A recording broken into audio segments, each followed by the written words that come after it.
Okay.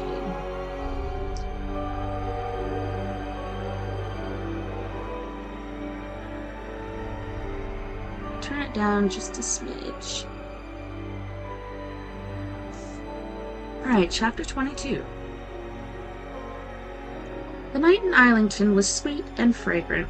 There were, of course, no forlornest fire dragons about in the alley, but if any had chanced by, they might just as well have sloped off across the road for a pizza, for they were not going to be needed. Had an emergency cropped up while they were still in the middle of their pizza with extra anchovies, they could always have sent across a message to put Dire Straits on the stereo, which is now known to have much the same effect. No, said Fenchurch, not yet. Arthur put Dire Straits on the stereo. Fenchurch pushed ajar the upstairs front door to let in a little more of the sweet, fragrant night air. They both sat on some of the furniture made out of cushions, very close to the open bottle of champagne. No, said Fenchurch, not till you've found out what's wrong with me. Which bit? But I suppose, she added very, very, very quietly, that we may as well start with where your hand is now. Arthur said, So which way do I go? Down, said Fenchurch, on this occasion. He moved his hand. Down, she said, is in fact the other way. Oh, yes. Mark Knopfler has an extraordinary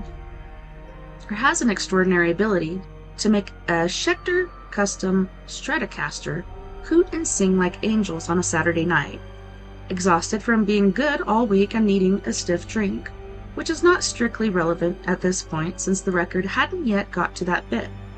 But there will be too much else going on when it does.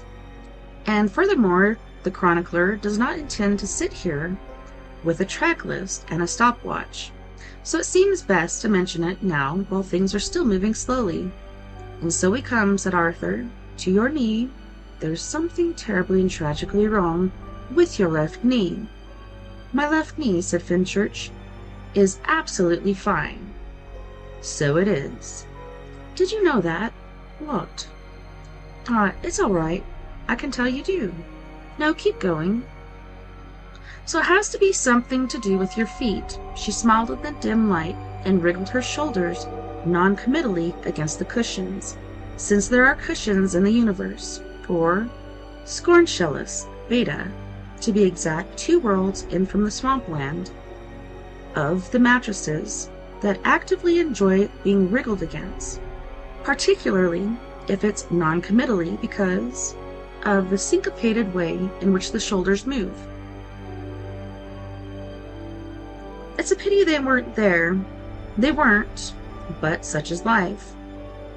Arthur held her left foot in his lap and looked it over carefully. All kinds of stuff about the way her dress fell away from her legs was making it difficult for him to think particularly clearly at this point. I have to admit, he said, that I really don't know what I'm looking for. You'll know it when you find it, she said. Really, you will. There was a slight catch in her voice. It's not that one. Feeling increasingly puzzled, Arthur let her left foot down on the floor and moved himself around so that he could take her right foot. She moved forward, put her arms round him and kissed him, because the record had got to that bit which, if you knew the record, you would know made it impossible not to do this. Then she gave him her right foot. He stroked it, ran his fingers around her ankle, under her toes, along her instep. Could find nothing wrong with it. She watched him with great amusement, laughed, and shook her head. No, don't stop, she said. But it's not that one now. Arthur stopped and frowned at her left foot on the floor. Don't stop.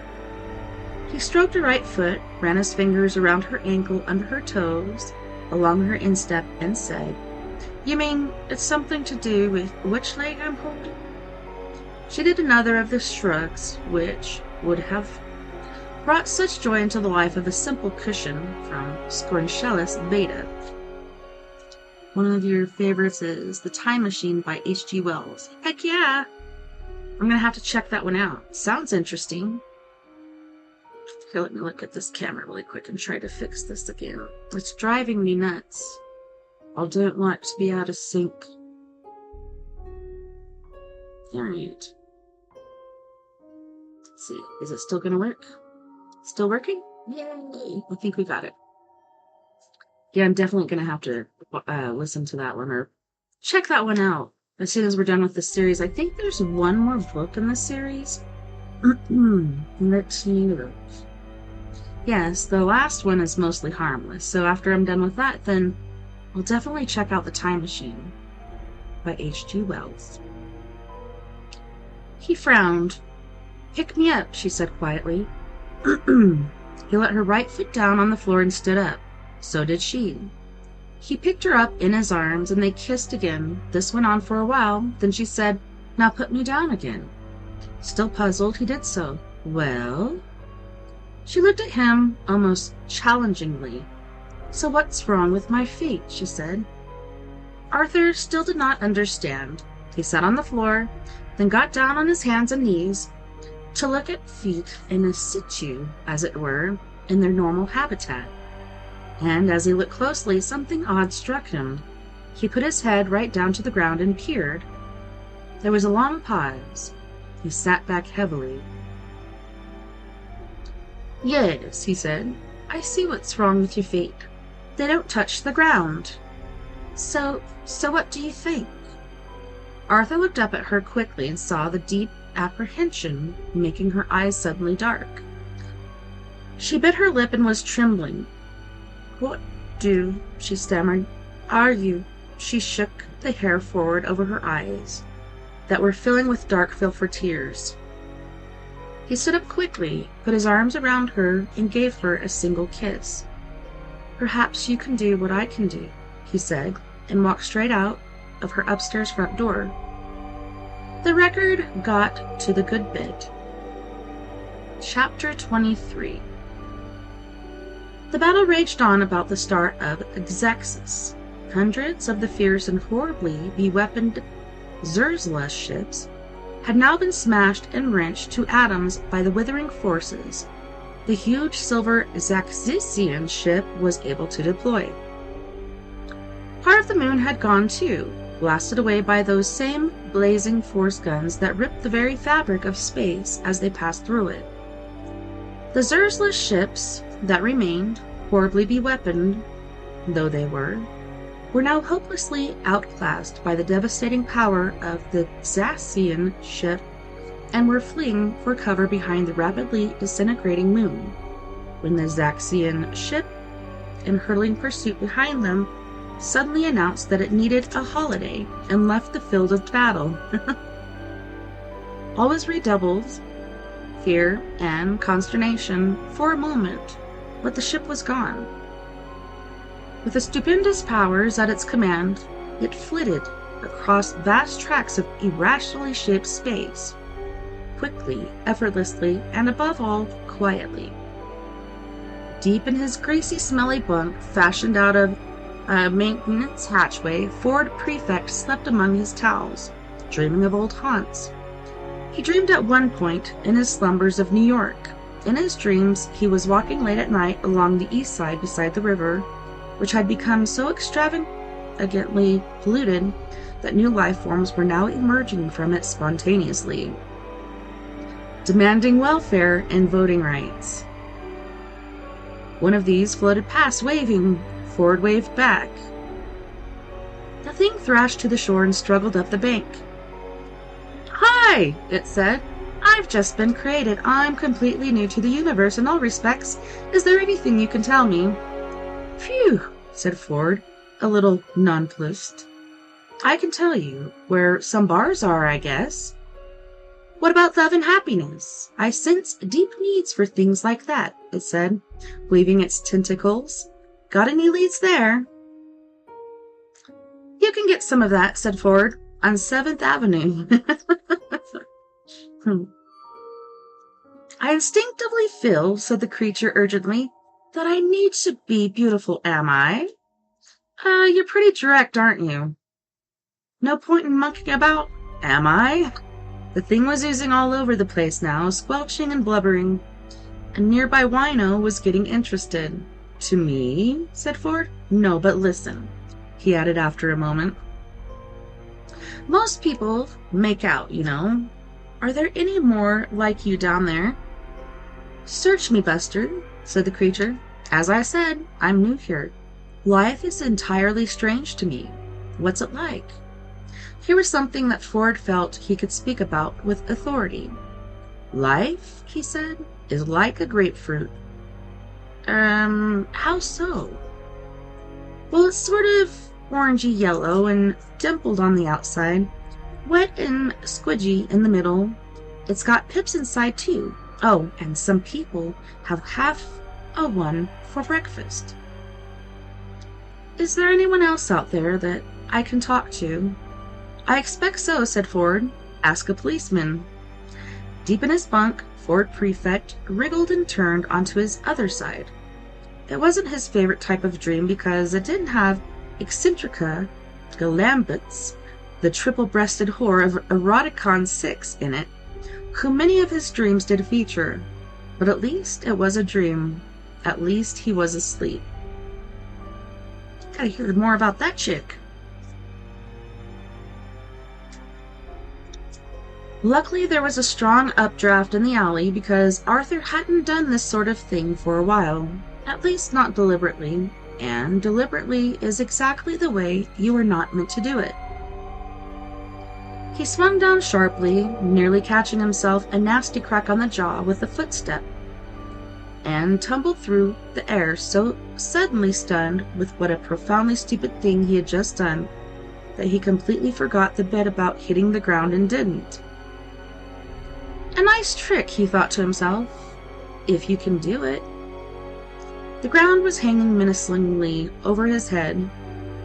He tried not to think about the ground, what an extraordinarily big thing it was, and how much it would hurt him if it decided to stop hanging there and suddenly fell on him. He tried to think nice thoughts about lemurs instead, which was exactly the right thing to do because he couldn't at that moment remember precisely what a lemur was. If it was one of those things that sweep in great majestic herds across the plains of wherever it was, or if that was the wildebeest, so it was a tricky kind of thing to think nice thoughts about without simply resorting to an icky sort of general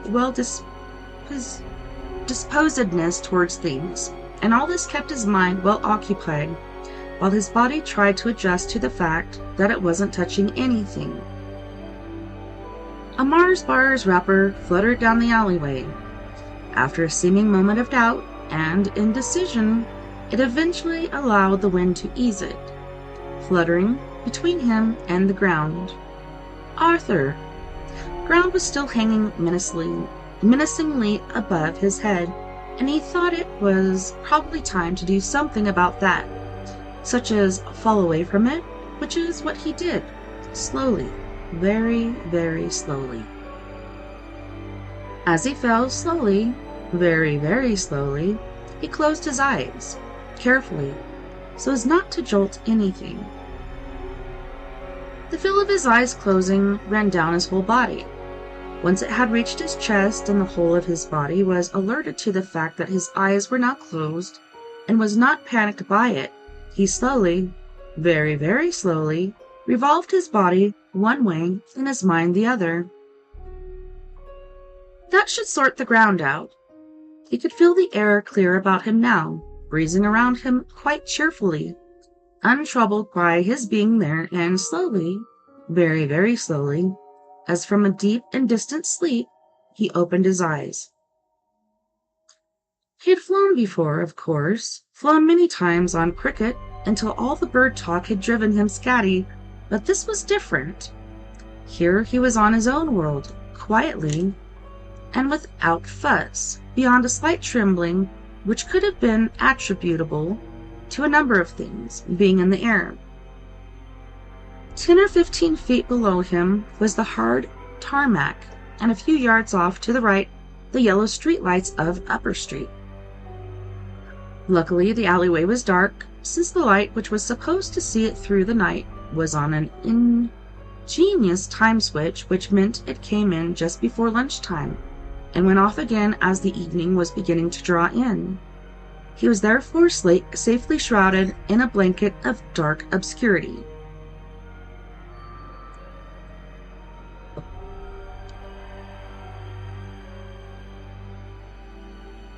He slowly, very, very slowly, lifted his head to Fenchurch, who was standing in silent, breathless amazement, silhouetted in her upstairs doorway. Her face was inches from his. "I was about to ask you," she said in a low, trembly voice, "what you were doing, but then I realized that I could see what you were doing. You were flying, so it seemed," she went on after a slight wandering pause. "Like a bit of a silly question, and I couldn't immediately think of any others." Arthur said, "Can you do it?" "No." "Would you like to try?" She bit her lip and shook her head, not so much to say no, but just in sheer bewilderment. She was shaking like a leaf. "It's quite easy," urged Arthur. "If you don't know how, that's the important bit, but not at all sure how you're doing it." Just to demonstrate how easy it was, he floated away down the alley, fell dramatically upward, and bobbed back down toward her like a banknote on a breath of wind. "Ask me how I did that." "How did you do that?" "No idea. Not a clue." She shrugged in bewilderment. "So how can I?" Arthur bobbed down a little lower and held out his hand. "I want you to try," he said, "to step onto my hand, just 1 foot." I don't know if I would trust him. "What?" "Try it."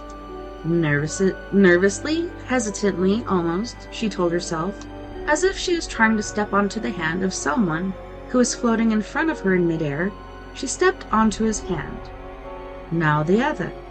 "What?" "Take the weight off your back foot." "I can't." "Try it. Like this, like that." Nervously, hesitantly, almost, she told herself, as if she stopped telling herself what she was doing was. I wonder if that's a misprint. She told herself what. Yeah, I think that's a misprint. I think they just double put it in there. What she was doing was like, because she had a feeling she didn't altogether want to know. She fixed her eyes very, very firmly on the gutter of the roof of the decrepit warehouse opposite, which had been annoying her for weeks because it was clearly going to fall off, and she wondered if anyone was going to do anything about it, or whether she ought to say something to somebody, and didn't think for a moment about the fact that she was standing on the hands of someone who wasn't standing on anything at all. "Now," said Arthur, "take your weight off your left foot." She thought that the warehouse belonged to the carpet company that had their offices around the corner, and took her weight off her left foot, so she should probably go and see them about the gutter. "Now," said Arthur, "take the weight off your right foot."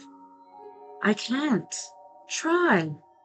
She had never seen the gutter from this angle before, and it looked to her now as if there might be a bird's nest as well as all the mud and gunge up there. If she leaned forward just a little and took her weight off her right foot, she could probably see it more clearly. Arthur was alarmed to see that someone down in the alley was trying to steal her bicycle. He particularly didn't want to get involved in an argument at the moment, and hoped that the guy would do it quietly and not look up. He had the quiet, shifty look of someone who habitually stole bicycles in alleyways, and habitually didn't expect to find their owners hovering several feet above him. He was relaxed by both these habits, and went about his job with purpose and concentration.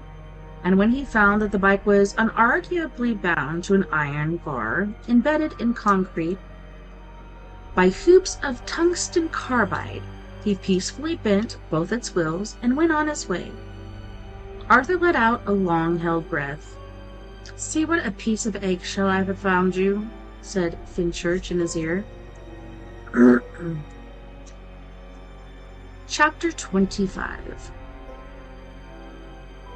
Those who are regular followers of the doings of Arthur Dent may have received an impression of his character and habits which, while it includes the truth and, of course, nothing but the truth, falls somewhat short in its composition of the whole truth in all its glorious aspects. And the reasons for this are obvious: editing, selection, and the need to balance that which is interesting with that which is relevant, and cut out all the tedious happenstance. Like this, for instance. Arthur Dent went to bed. He went up the stairs, all 15 of them, opened the door, went into his room, took off his shoes and socks, and then all the rest of his clothes, one by one, and left them in a neatly crumpled heap on the floor. He put on his pajamas, the blue ones with the stripes. He washed his face and hands, brushed his teeth, went to the bathroom, realized that he had once again got this all in the wrong order, had to wash his hands again, and went to bed. He read for 15 minutes, spending the first 10 minutes of that trying to work out where in the book he had got the previous night.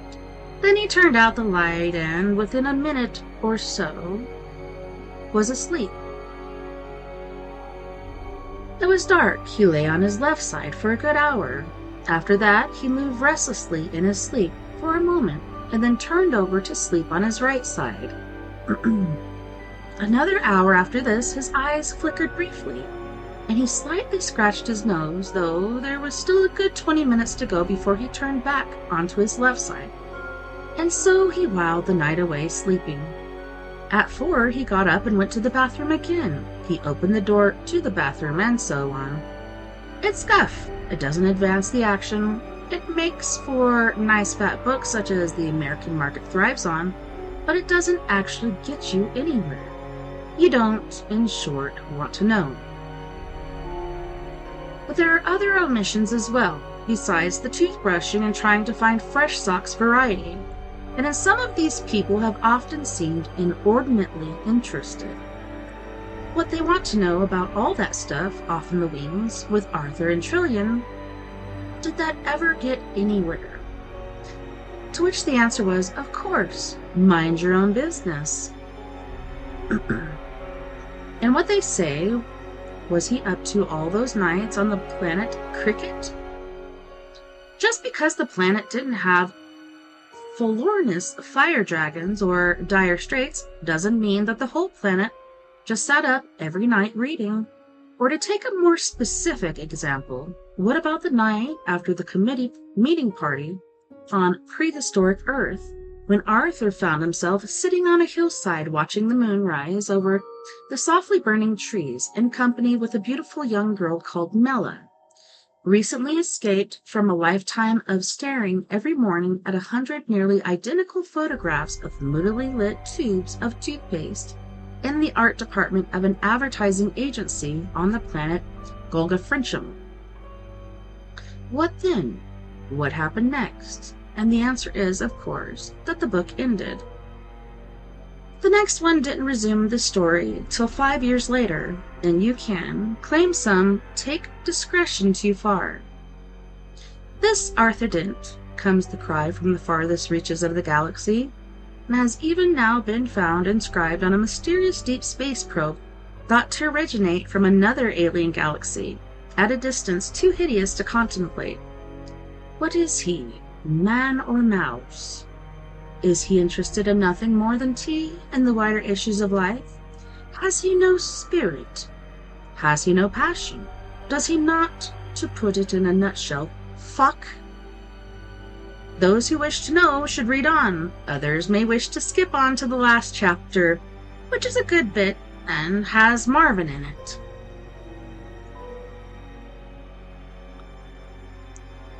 I'm gonna mess with this thing again really quick. Camera 1, camera 2, camera 1, camera 2. Dang it. I hate lag. I wish it wouldn't do that. It's so irritating. and it's still doing it.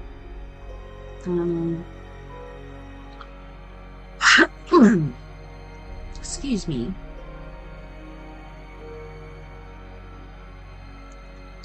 Well, while that's fixing, Arthur Dent very much hoped for an unworthy moment as they drifted up, that his friends who had always found him pleasant but dull, or more latterly odd but dull, were having a good time in the pub. But that was the last time, for a while, that he thought of them. What the crap is going on with this? Oh my goodness. Alright, whatever. Oh, it's buffering. But the internet seems to be working still. Let me check over here. Still bouncing? Looks good? Yeah, it's just a StreamYard issue. Anywho's.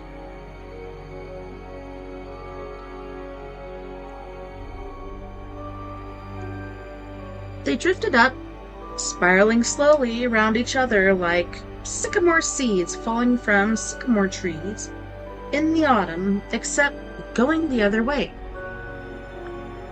And as they drifted up, their minds sang with the ecstatic knowledge that either what they were doing was completely and utterly and totally impossible, or that physics had a lot to catch up to do. Excuse me. Physics shook its head and, looking the other way, concentrated on keeping the cars going along the Easton Road and out towards the Westway flyover, on keeping the streetlights lit, and on making sure that when somebody on Baker Street dropped a cheeseburger, it went splat upon the ground.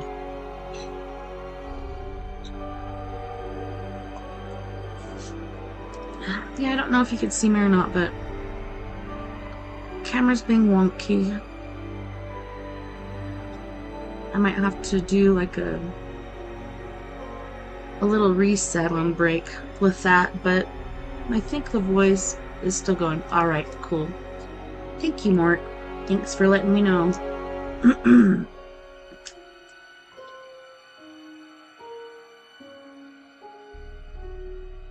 Physics shook its head and, looking the other way, concentrated on keeping the cars going along the Easton Road and out towards the Westway flyover, on keeping the streetlights lit, and on making sure that when somebody in Baker Street dropped a cheeseburger, it went splat upon the ground.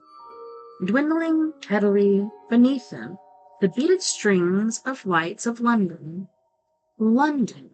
Arthur had to keep reminding himself, not the strangely colored fields of cricket on the remote fringes of the galaxy, lighted freckles of which faintly spanned the open sky above them, but London. Swayed, swaying, and turned. "Try a swoop," he called to Finchurch. "What?" Her voice seemed strangely clear but distant in all the vast empty air. It was breathy and faint with disbelief. All those things, clear, faint, distant, breathy, all at the same time. "We're flying," she said. "A trifle," called Arthur. "Think nothing of it. Try swoop. Her hand caught his, and in a sudden second her weight caught it, too, and stunningly she was gone, tumbling beneath him, clawing wildly at nothing. Physics glanced at Arthur and plotted the horror. He was gone, too, sick with giddy dropping, every part of him screaming but his voice. They plummeted because this was London, and you really couldn't do this sort of thing here. He couldn't catch her because this was London, and not a million miles from here, 756 to be exact, in Pisa, where Galileo had clearly demonstrated that two falling bodies fell at exactly the same rate of acceleration, irrespective of their relative weights. They fell. Arthur realized, as he fell, giddily and sickeningly, that if he was going to hang around in the sky believing everything that the Italians had to say about physics, when they couldn't even keep a simple tower straight, that they were in dead trouble, and he damn well did fall faster than Finchurch. Yeah, this computer's being, I wouldn't say the word, but I don't know what to do. Alright. He grappled her from above and fumbled for a tight grip on her shoulders. He got it. Fine, they were now falling together, which was all very sweet and romantic, but didn't solve the basic problem, which was that they were falling, and the ground wasn't waiting around to see if he had any more clever tricks up his sleeve, but was coming up to meet them like an express train. He couldn't support her weight. He hadn't anything he could support it with or against. The only thing he could think was that they were obviously going to die, and if he wanted anything other than that, the obvious to happen, he was going to have to do something other than the obvious. Here he felt he was on familiar territory. He let go of her, pushed her away, and when she turned her face to him in a gasp of stunned horror, caught her little finger with his little finger and swung her back upward, tumbling clumsily up after her. "Shit!" she said as she sat panting and breathless on absolutely nothing at all, and when she had recovered herself, they fled on up into the night. Just below cloud level, they paused and scanned where they had impossibly come. The ground was something not to regard with any too firm or steady eye, but merely to glance at, as it were in passing. Finchurch tried some little swoops daringly and found that if she judged herself right against a body of wind, she could pull off some really quite dazzling ones with a little pirouette at the end, followed by a little drop which made her dress billow around her. And this is where readers who are keen to know that Marvin and Ford Prefect have been up to all this while should look ahead to later chapters, because Arthur now could wait no longer and helped her take off. It drifted down and away, whipped by the wind, until it was a speck, which finally vanished, and for obvious, complicated reasons revolutionized the life of a family in Hounslow, over whose washing line it was discovered draped in the morning. In a mute embrace they drifted up, till they were swimming among the misty wraiths of moisture that you can see feathering around the wings of an airplane, but never feel because you are sitting warm inside the stuffy airplane and looking through the little scratchy plexiglass window, while somebody else's son tries patiently to pour warm milk into your shirt. Arthur and Finchurch could feel them, wispy, cold, and thin, wreathing round their bodies, very cold, very thin. They felt, even Finchurch, now protected from the elements only by a couple of fragments from Marx and Spencer, that if they were not going to let the force of gravity bother them, then mere cold or paucity of atmosphere could go and whistle. The two fragments from Marx and Spencer, which, as Finchurch rose now into the misty body of the clouds, Arthur removed very, very slowly, which is the only way it's possible to do it when you're flying and also not using your hands, went on to create considerable havoc in the morning, and retrospectively, counting from top to bottom, Islesworth and Richmond. They were in the cloud for a long time because it was stacked very high, and when finally they emerged wetly above it, Finchurch, slowly spinning like a starfish lapped by a rising tide pool, they found that above the clouds is where the night gets seriously moonlit. The light is darkly brilliant. There are different mountains up there, but they are mountains, with their own white Arctic snows.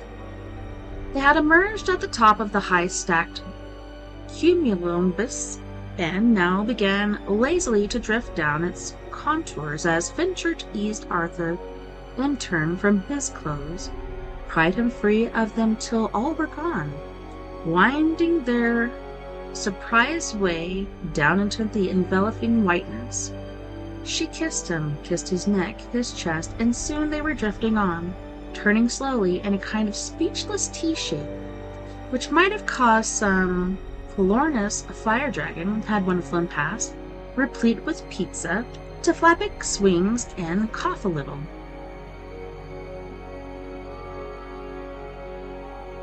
There were, however, no voluminous fire dragons in the clouds, nor could there be for, like dinosaurs, the dodos and the greater doubled windwalk of Stekbartle Major in the constellation Fraz, and unlike the Boeing 747, which is in plentiful supply, they are sadly extinct, and the universe shall never know their like again.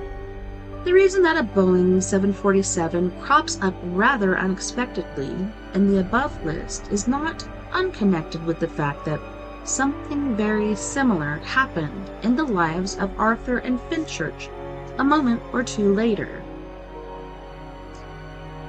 They're big things, terrifyingly big.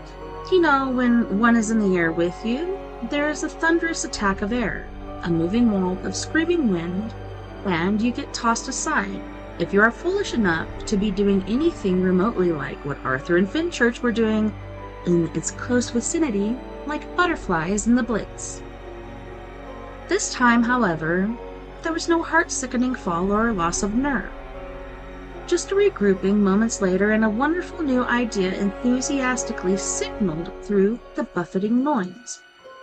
Mrs. E. Capelston of Boston, Massachusetts, was an elderly lady. Indeed, she felt her life was nearly at an end. She had seen a lot of it, been puzzled by some, but she was a little uneasy to feel at this late stage bored by too much. It had all been very pleasant, but perhaps a little too explicable, a little too routine. With a sigh, she flipped up the plastic window shade and looked over the wing. At first she thought she ought to call the stewardess, but then she thought, no, damn it, definitely not. This was for her, and her alone. By the time her two inexplicable people finally slipped back off the wing and tumbled into the slipstream, she had cheered up an awful lot. She was mostly immensely relieved to think that virtually everything that anybody had ever told her was wrong. The following morning, Arthur and Fenchurch slept very late in the alley despite the continual will of furniture being restored. The following night, they did it all over again, only this time with a Sony Walkman. Now I call that high tech. Yeah, this damn camera, tell you what.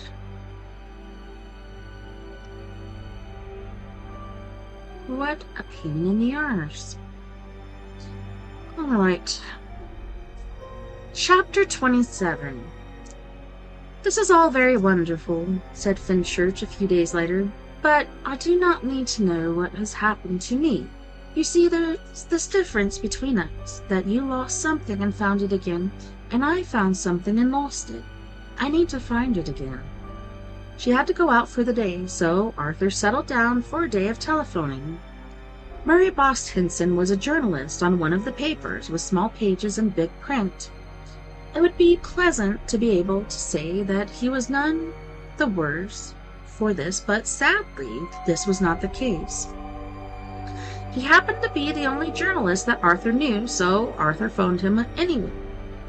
Arthur, my old soup spoon, my old silver tureen, how particularly stunning to hear from you. Someone told me that you'd gone off into space or something. Murray had his own special kind of conversation language, which he had invented for his own use, and which no one else was able to speak or even follow. Hardly any of it meant anything at all. The bits which did mean anything were often so wonderfully buried that no one could ever spot them slipping past in the avalanche of nonsense. The time when you did find out later which bits he did mean was often a bad time for all concerned. What? Said Arthur. Just a rumor. My old elephant tusk, my little green baize card table, just a rumor. Probably means nothing at all, but I may need a quote from you. Nothing to say, just pub talk. We thrive on it. My old prosthetic limb, we thrive on it. Plus, it would fit like a weight sit in one of those other things with the other stories of the week, so it could be good just to have you denying it. Excuse me, something has just fallen out of my ear. There was a slight pause, at the end of which Murray Bost Henson came back online sounding genuinely shaken. "Just remembered," he said, "what an odd evening I had last night. Anyway, I won't say what. How do you feel about having ridden on Halley's Comet?" "I haven't," said Arthur, with a suppressed sigh. "Ridden on Halley's Comet." "Pretty relaxed, Murray." There was a pause while Murray wrote this down.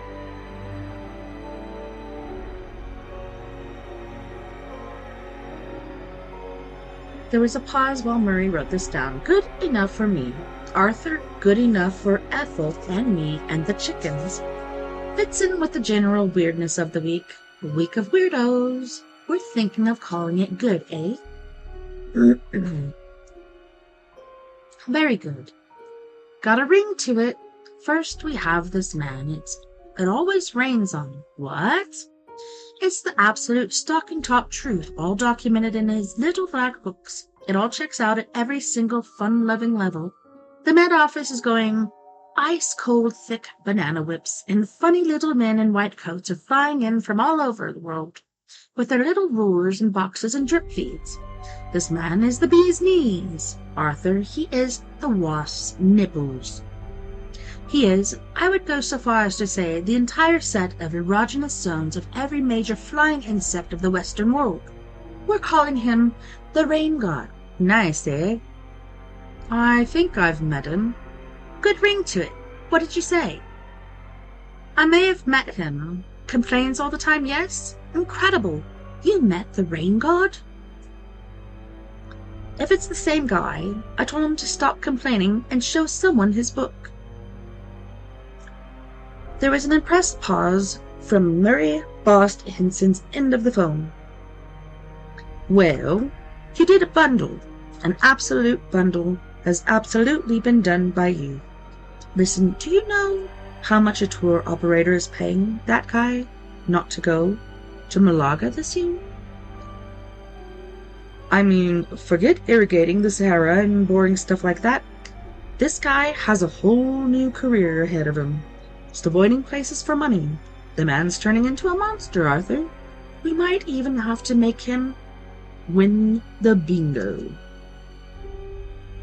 Listen, we may want to do a feature on you, Arthur.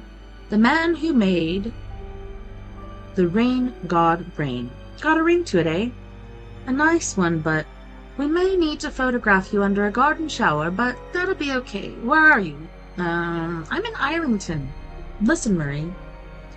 Islington? Yes. Hello, beautiful Sister Sandra. Well, what about the real weirdness of the week? The real seriously loopy stuff? You know, anything about these flying people? No? You must have. This is the real seething crazy one. This is the real meatballs in the batter. Locals are phoning in all the time to say there's this couple who go flying nights. We've got guys down in our photo labs working through the night to put together a genuine photograph. You must have heard.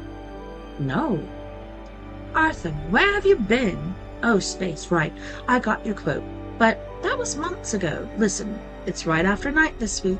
My old cheese grater, right on your patch. This couple just fly around the sky and start doing all kinds of stuff. And I don't mean looking through walls or pretending to be box-girder Bridgets. You don't know anything?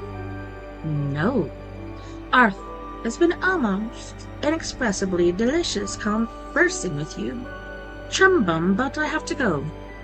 I'll send the guy with the camera and the hose. Give me the address. I'm ready and writing. Listen, Murray, I called to ask you something. I haven't what to do. I just wanted to find something about the dolphins. No story, last year's news, forget 'em, they're gone.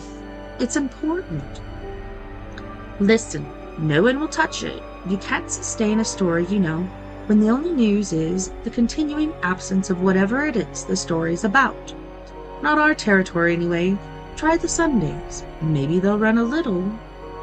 Whatever happened to the dolphins? Story in a couple of years, around August, but what's anybody going to do now? Dolphins still gone. Continuing dolphin absence? Dolphins, for the days without them. The story dies, Arthur. It lies down and kicks its little feet in the air and presently goes to the great golden spike in the sky. My old fruit bag. Murray, I'm not interested in whether it's a story. I just want to find out how I can get in touch with that guy in California who claims to know something about it. I thought you might know. Alright, so on that note, guys and gals, we are going to go to our first music break. And on this break, we have Miss Mia Savage with her group Antidote for Savages with Lemurian Crypto, Your Skeleton, Our New Reality, and Let Me Be Your Home. Don't go anywhere. We'll be right back after this music break. And hopefully I'll have the camera fixed by then.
run away.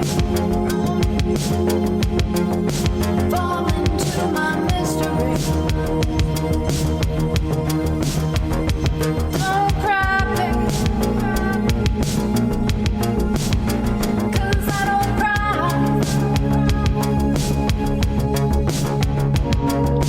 Come with me to our new reality. You don't need him.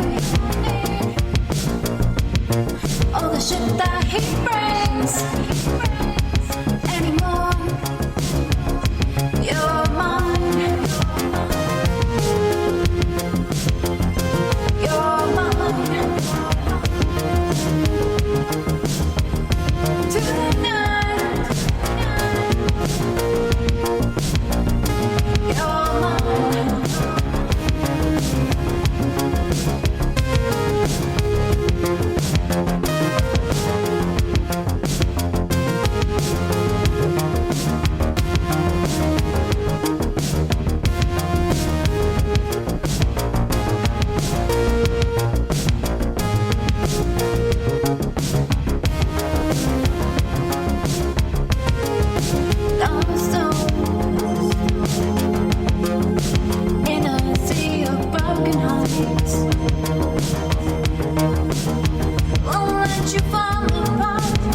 welcome back. Okay, chapter 28 is. People are beginning to talk, said Finchurch that evening after they had hauled her cello in. Not only talk, said Arthur, but print in big bold letters under the bingo prizes, which is why I thought I'd better get those. He showed her the long, narrow booklets of airline tickets. Arthur, she said, hugging him, does that mean you managed to talk to him? I have had a day, said Arthur, of extreme telephonic exhaustion. Excuse me. I have spoken to virtually every department of virtually every paper in Fleet Street, and I finally tracked his number down. You've obviously been working hard. You'll drench with sweat, poor darling. Not with sweat, said Arthur wearily. The photographer's just been here. I tried to argue, but never mind. The point is, yes. You spoke to him? I spoke to his wife. She said he was too weird to come to the phone right now, and I could call back. He sat down heavily, realized he was missing something, and went to the fridge to find it. Want a drink? Would commit murder to get one, I always know. I'm in for a tough time when my cello teacher looks me up and down and says, Ah, yes, my dear, I think a little Tchaikovsky today. I called again, said Arthur, and she said that he was 3.2 light years from the phone and I should call back. Ah. I called again. She said the situation had improved. He is now a mere 2.6 light years from the phone, but was still a long way to shout. You don't suppose, said Finchurch doubtfully, that there is anyone else we could talk to? It gets worse, said Arthur. I spoke to someone on a science magazine who actually knows him, and he said that John Watson will not only believe but will actually have absolute proof, often dictated to him by the angels, with golden beards and green wings and Dr. Scholl footwear, that the month's most fashionable theory is true. For people who question the validity of these visions, he will triumphantly produce the clogs in question, and that's as far as you get. I didn't realize it was that bad, said Finchurch quietly. She fiddled listlessly with the tickets. I phoned Mrs. Watson again, said Arthur. Her name, by the way, and you may wish to know this, is Arcane Jill. I see. Hey, Bill, how's it going? I'm glad you see. I thought you mightn't believe any of this, so when I called her this time, I used the telephone answering machine to record the call with. He went across to the telephone machine and fiddled and fumed with all its buttons for a while, because it was one which was particularly recommended by Witch magazine and is almost impossible to use without going mad. Here it is, he said at last, wiping the sweat from his brow. The voice was thin and crackly with its journey to a geostationary satellite and back, but was almost hauntingly calm. Perhaps I should explain, Arcane Jill Watson's voice said, that the phone is in fact in a room that he never comes into. It's in the asylum, you see. Wonko Insane does not like to enter the asylum, and so he does not. I feel you should know this because it may save you phoning. If you would like to meet him, this is very easily arranged. All you have to do is walk in. You will only meet people outside of the asylum. Well, I'm glad you're doing good. Arthur's voice at its most mystified. I'm sorry, I don't understand. Where is the asylum? Where is the asylum? Arcane Jill Watson again. Have you ever read the instructions on the packet of toothpicks? On the tape, Arthur's voice had to admit that he had not. You may want to do that. You may find that it clarifies things for you a little. You may find that it indicates to you where the asylum is. Thank you. The sound of the phone line went dead. Arthur turned the machine off. Well, I suppose we can regard that as an invitation, he said with a shrug. I actually managed to get to the address from the guy on the science magazine. Finchurch looked up at him with a thoughtful frown and looked at the tickets again. Do you think it's worth it? She said. Well, said Arthur, the only thing that everyone I spoke to agreed on, apart from the fact that they all thought he was barking mad, is that he does know more than any man living about dolphins. Chapter 29, and this one looks very, very short. This is an important announcement. This is Flight 121 to Los Angeles. If your travel plans today do not include Los Angeles, now would be a perfect time to disembark. Chapter 30. They rented a car in Los Angeles from one of the places that rents out cars that other people have thrown away. Getting it to go around corners is a bit of a problem, said the guy behind the sunglasses as he handed them the keys. Sometimes it's simpler just to get out and find a car that's going in that direction. They stayed for one night in a hotel on Sunset Boulevard, which someone had told them they would enjoy being puzzled by. Everyone there is either English or odd or both. They've got a swimming pool where you can go and watch English rock stars reading language, truth, and logic for the photographers. It was true. There was one, and that was exactly what he was doing. The garage attendant didn't think much of their car, but that was fine because they didn't either. Late in the evening, they drove through the Hollywood Hills along Mulholland Drive and stopped to look out first over the dazzling sea of floating light that is Los Angeles, and later stopped to look across the dazzling sea of floating light that is San Fernando Valley. They agreed that the sense of dazzle stopped immediately at the back of their eyes and didn't touch any other part of them, and came away strangely unsatisfied by the spectacle. As dramatic seas of light went, it was fine, but light is meant to illuminate something, and having driven through what this particularly dramatic sea of light was illuminating, they didn't think much of it. They slept late and restlessly and awoke at lunchtime when it was unbearably hot. They drove out along the freeway to Santa Monica for their first look at the Pacific Ocean. The ocean which Wonko the Sane spent all his days and a good deal of his nights looking at. Someone told me, said Fenchurch, that they once overheard two ladies on this beach doing what we're doing, looking at the Pacific Ocean for the first time in their lives, and apparently, after a long pause, one of them said to the other, "You know, it's not as big as I expected." Their mood gradually lifted as they walked along the beach in Malibu and watched all the millionaires in their chic shanty huts carefully keeping an eye on one another to check how rich they were each getting. Their mood lifted further as the sun began to move down the western half of the sky, and by the time they were back in their rattling car and driving toward a sunset that no one of any sensibility would dream of building a city like Los Angeles in front of, they were suddenly feeling astonishingly and irrationally happy, and didn't even mind that the terrible old car radio would only play 2 stations, and those simultaneously. So what they were both playing, good rock and roll. "I know that he will be able to help us," said Fenchurch, determined. "I know he will. What's his name again? The one he likes to be called? Wonko the Sane? I know that he will be able to help us."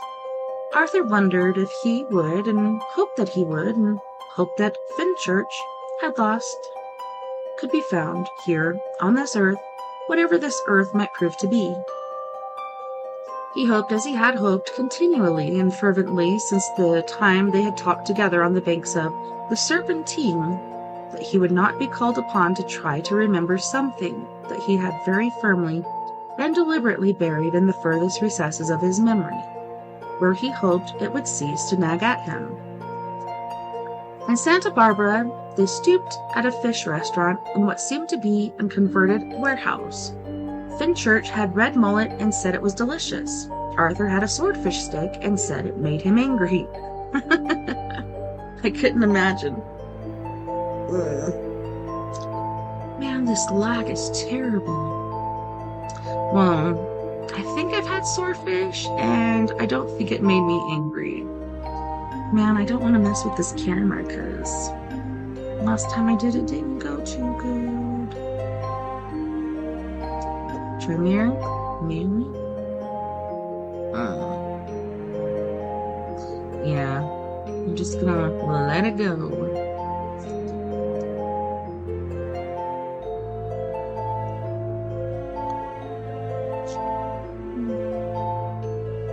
He grabbed a passing waitress by the arm and berated her. "Why is this fish so bloody good?" he demanded angrily. "Please excuse my friend," said Finchurch to the startled waitress. "I think he's having a nice day at last." Chapter 31. If you took a couple of David Bowies and stuck one of the David Bowies on top of the other David Bowie, then attached another David Bowie to the end of each of the arms of the upper of the first two David Bowies, and wrapped the whole business up in a dirty beach robe, you would then have something which didn't exactly look like John Watson, but which those who knew him would find hauntingly familiar. He was tall, and he gangled. When he sat in his deck chair gazing at the Pacific, not so much with any kind of wild sunrise any longer as with a peaceful deep dejection, it was a little difficult to tell exactly where the deck chair ended and he began. "Hey, Adrian, what's up?" And you would hesitate to put your hand on, say, his forearm in case the whole structure suddenly collapsed with a snap and took your thumb off. You might pull back a nub.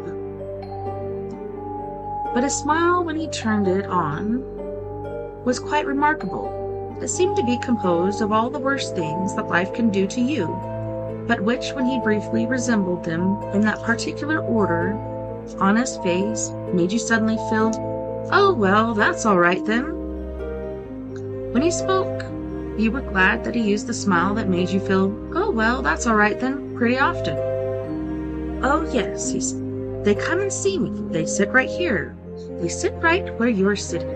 He was talking of the angels with the golden beards and green wings and Dr. Scholl's sandals. You gotta have those. I'm sure they travel a lot, so. They eat nachos, which they say they can't get where they come from. They do a lot of coke and are very wonderful about a whole range of things. Well, it reminds me of, I don't know if you've seen that movie Michael, about the angel Michael that has John Travolta in it. It's a pretty good one. I don't think he did any coke, but he did a lot of other things.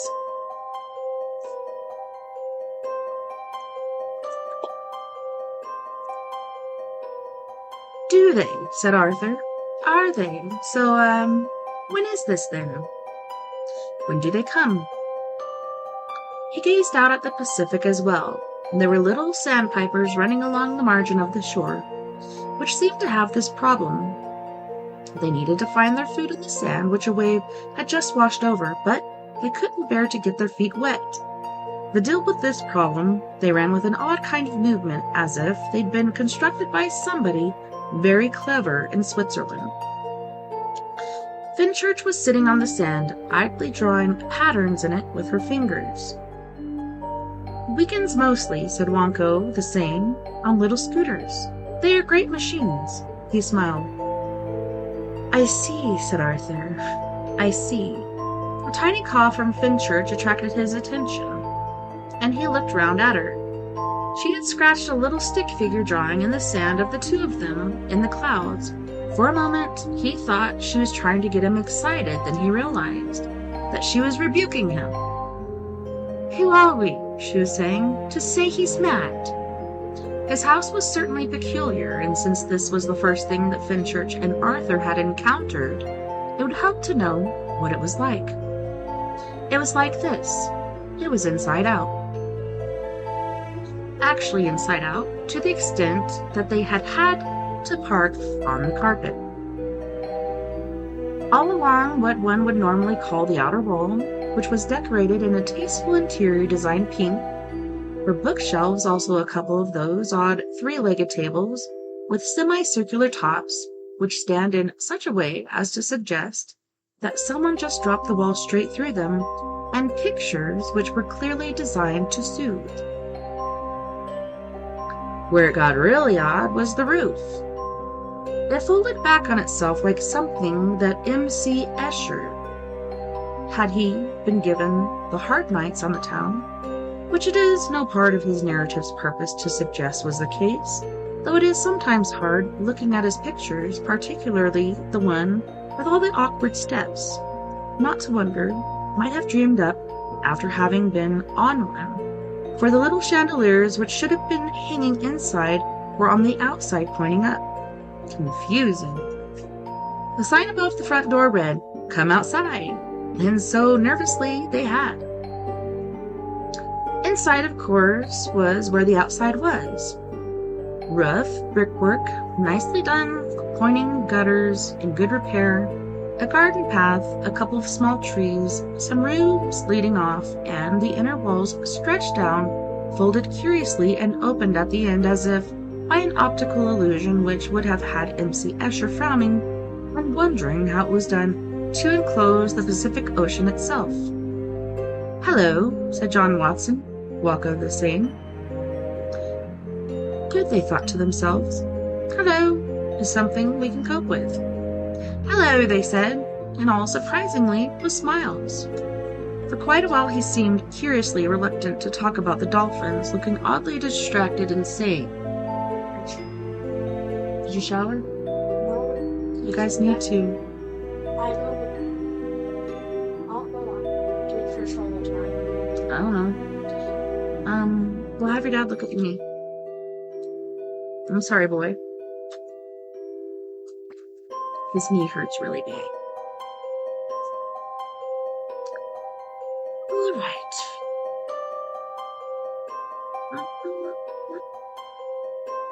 I forget whenever they were mentioned and had shown them quite proudly round the eccentricities of his house.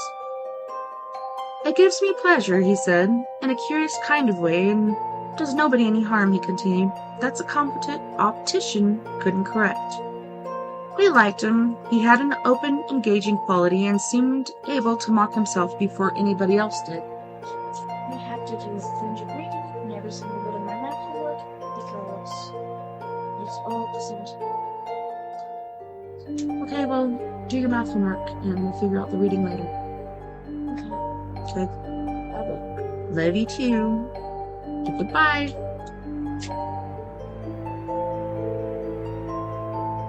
Put a sign up that says "Do not enter between these times," and it doesn't matter.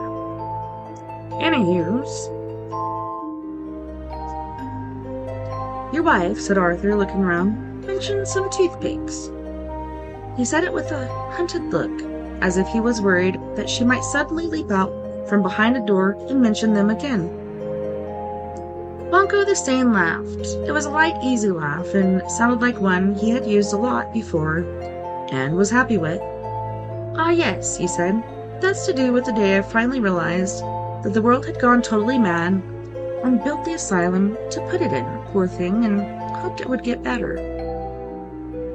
This was the point at which Arthur began to feel a little nervous again. "Here," said Wonko the Sane, "we are outside the asylum." He pointed again at the rough brickwork, the pointing, and the gutters. "Go through that door." He pointed at the first door through which they had originally entered, and you go into the asylum. I've tried to decorate it nicely to keep the inmates happy, but there's very little one can do.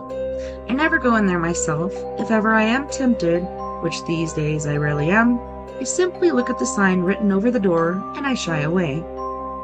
"That one?" said Finchurch, pointing rather puzzled at a blue plaque with some instructions written on it. "Yes, they are the words that finally turned me into the hermit I've now become. It was quite sudden. I saw them, and I knew what I had to do."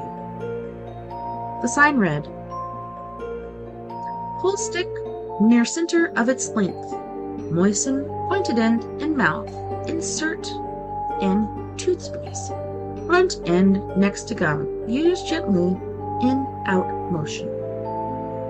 "It seemed to me," said Wonko the Sane, "that any civilization that had so far lost its head as to need to include a set of detailed instructions for use in a package of toothpicks was no longer a civilization in which I could live and stay sane."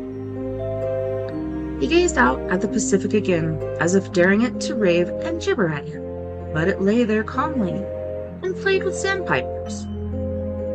"And in case it crossed your mind to wonder, as I can see how it possibly might, I am completely sane, which is why I call myself Wonko the Sane. Just to reassure people on this point, Wonko is what my mother called me when I was a kid and clumsy. and knock things over. Insane is what I am, and how," he added, with one of his smiles that made you feel, "Oh, well, that's all right then. I intend to remain. Shall we go to the beach and see what we have to talk about?" They went out onto the beach, which was where he started talking about angels with golden beards and green wings and Dr. Scholl sandals. It's very important. "About the dolphins," said Fenchurch gently, hopefully. "I can show you the sandals," said Wonka the Sane. "I wonder, do you know? Would you like me to show you?" said Wonka the Sane. "The sandals, I have them. I'll get them. They are made by the Dr. Scholl Company, and the angels say that they particularly suit the terrain they have to work in. They say they run a concession stand by the message. When I say I don't know what that means, they say, 'No, you don't,' and laugh. Well, I'll get them anyway." As he walked back toward the inside or the outside, depending on how you looked at it, Arthur and Fenchurch looked at each other in a wondering and slightly desperate sort of way. Then each shrugged and idly drew figures on the sand. "How are the feet today?" said Arthur quietly. "Okay, it doesn't feel so odd in the sand or in water. The water touches them perfectly. I just think this isn't our world." She shrugged.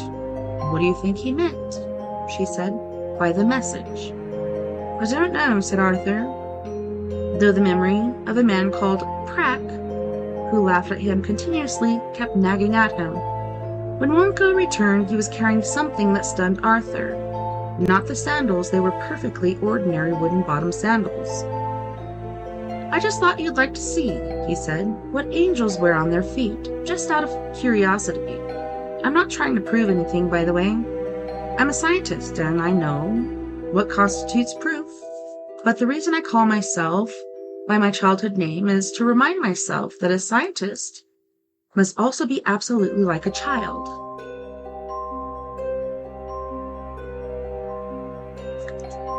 Let me go over here and delete comment.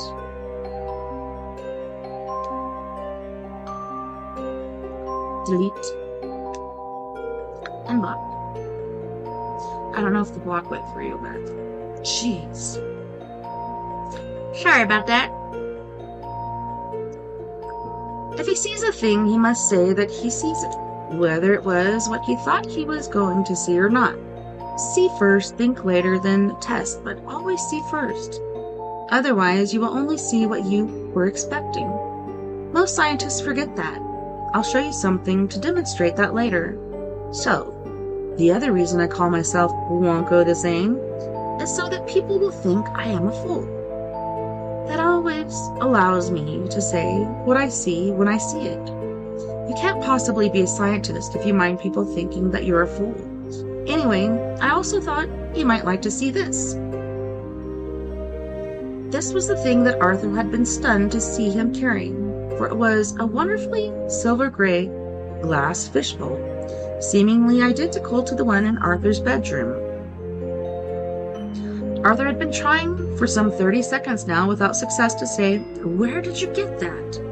sharply and with a gasp in his voice. Finally his time had come, but he missed it by a millisecond. "Where did you get that?" said Fenchurch sharply and with a gasp in her voice. Arthur glanced at Fenchurch sharply and with a gasp in his voice said, "What? Have you seen one of these before?" "Yes," she said, "I've got one, or at least did have.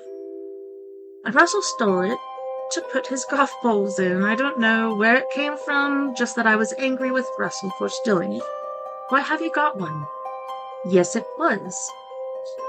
They both became aware that Wonka the Sane was glancing sharply backward and forward between them and trying to get a grasp and gasp in edgeways. "You have one of these too?" he said to both of them. "Yes," they both said it. He looked long and calmly at each of them. Then he held up the bowl to catch the light of the California sun. "Golf balls."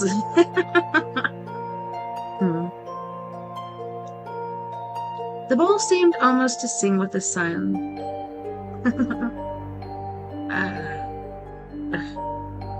to chime with the intensity of its light and cast darkly brilliant rainbows around the sand and upon them. He turned it and turned it. They could see quite clearly in the fine tracery of its etchwork the words, "So long, and thanks for all the fish." "Do you know," asked Blanco quietly, "what it is?" They shook their heads slowly and with wonder, almost hypnotized by the flashing of the lightning shadows in the gray glass. "It is a farewell gift from the dolphins," said Wonko in a low, quiet voice. "The dolphins whom I loved and studied and swam with and fed with fish, and even tried to learn their language. A task which they seemed to make impossibly difficult, considering the fact that I now realize they were perfectly capable of communicating in ours if they decided that they wanted to." He shook his head with a slow, slow smile and then looked again at Finchurch and then at Arthur. "Have you?" He said to Arthur. "What have you done with yours, may I ask? You that?" I keep a fish in it," said Arthur, slightly embarrassed. "I happen to have this fish I was wondering what to do with, and, there was this bowl," he tailed off. Noise.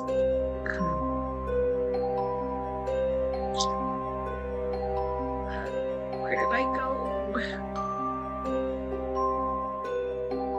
"You've done nothing else, no?" he said.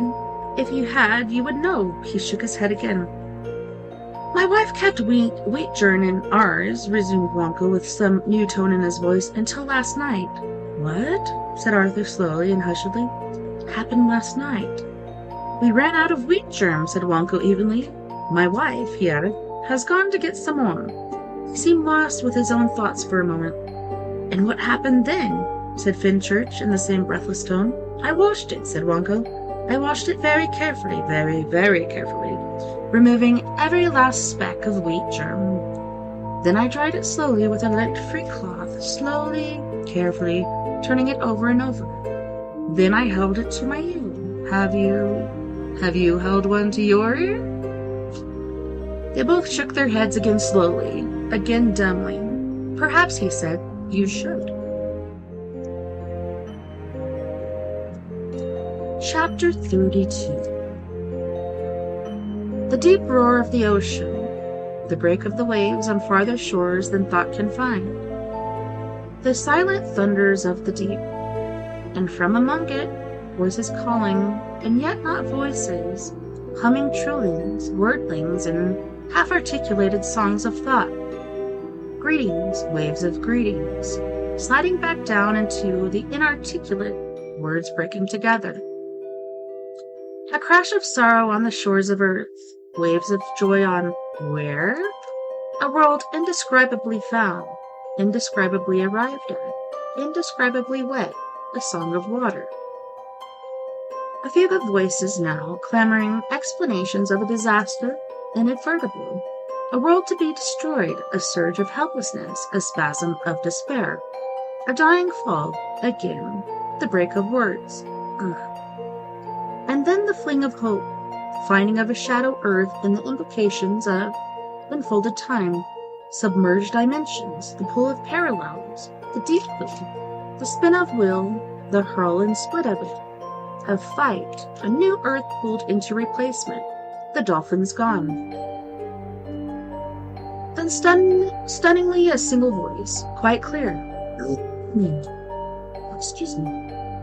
"This bowl was brought to you by the campaign to save the humans. We bid you farewell." And then the sound of long, heavy, perfectly gray bodies rolling away into an unknown, fathomless, deep, quietly giggly. Chapter 33.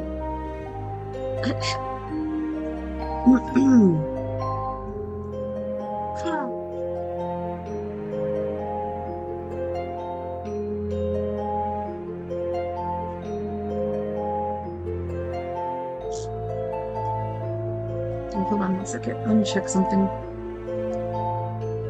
Oh. Okay, I was just trying to set up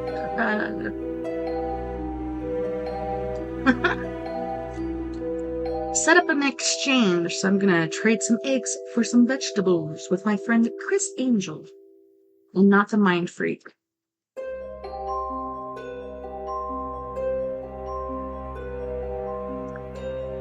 All right.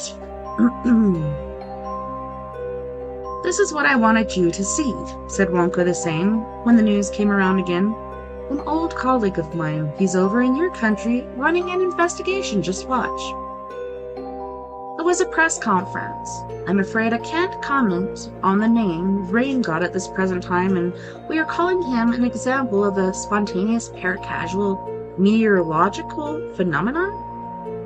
Can you tell us what that means?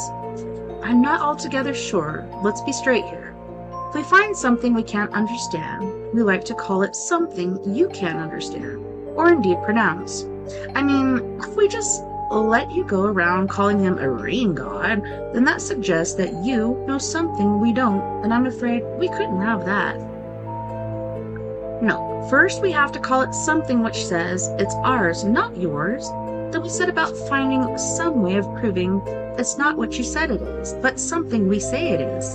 And if it turns out that you're right, you'll still be wrong because we will simply call him, supernormal, not paranormal or supernatural, because you think you know what those mean now. No, a supernormal incremental precipitation inducer. We'll probably want to shove a quasi in there somewhere to protect ourselves. Ring god? Huh? Never heard such nonsense in my life. Admittedly, you wouldn't catch me going on holiday with him. Thanks, that'll be all for now, other than to say hi to Wonko if he's watching. Chapter 34. On the way home, there was a woman sitting next to them on the plane who was looking at them rather oddly. They talked quietly to themselves. I still have to know, said Fenchurch, and I strongly feel that you know something that you're not telling me. Arthur sighed and took a piece of paper. Do you have a pencil? He said. She dug around and found one. What are you doing, sweetheart? She said, after he had spent 20 minutes frowning, chewing the pencil, scribbling on the paper, crossing things out, scribbling again, chewing the pencil again, and grunting irritably to himself. Trying to remember an address someone once gave me. Your life would be an awful lot simpler, she said, if you bought yourself an address book. Finally, he passed the paper to her. You look after it, he said. She looked at it. Among all the scratchings and crossings out were the words Quantalus, Quasgar Mountains, Suburb, Pipstream, Planet, Perlin, Tarn, Sunzars, Galactic Sector, QQ7, Active J Gamma. And what's there? Apparently, said Arthur, it's God's final message to his creation. That sounds a bit more like it, said Fenchurch. How do we get there? You really?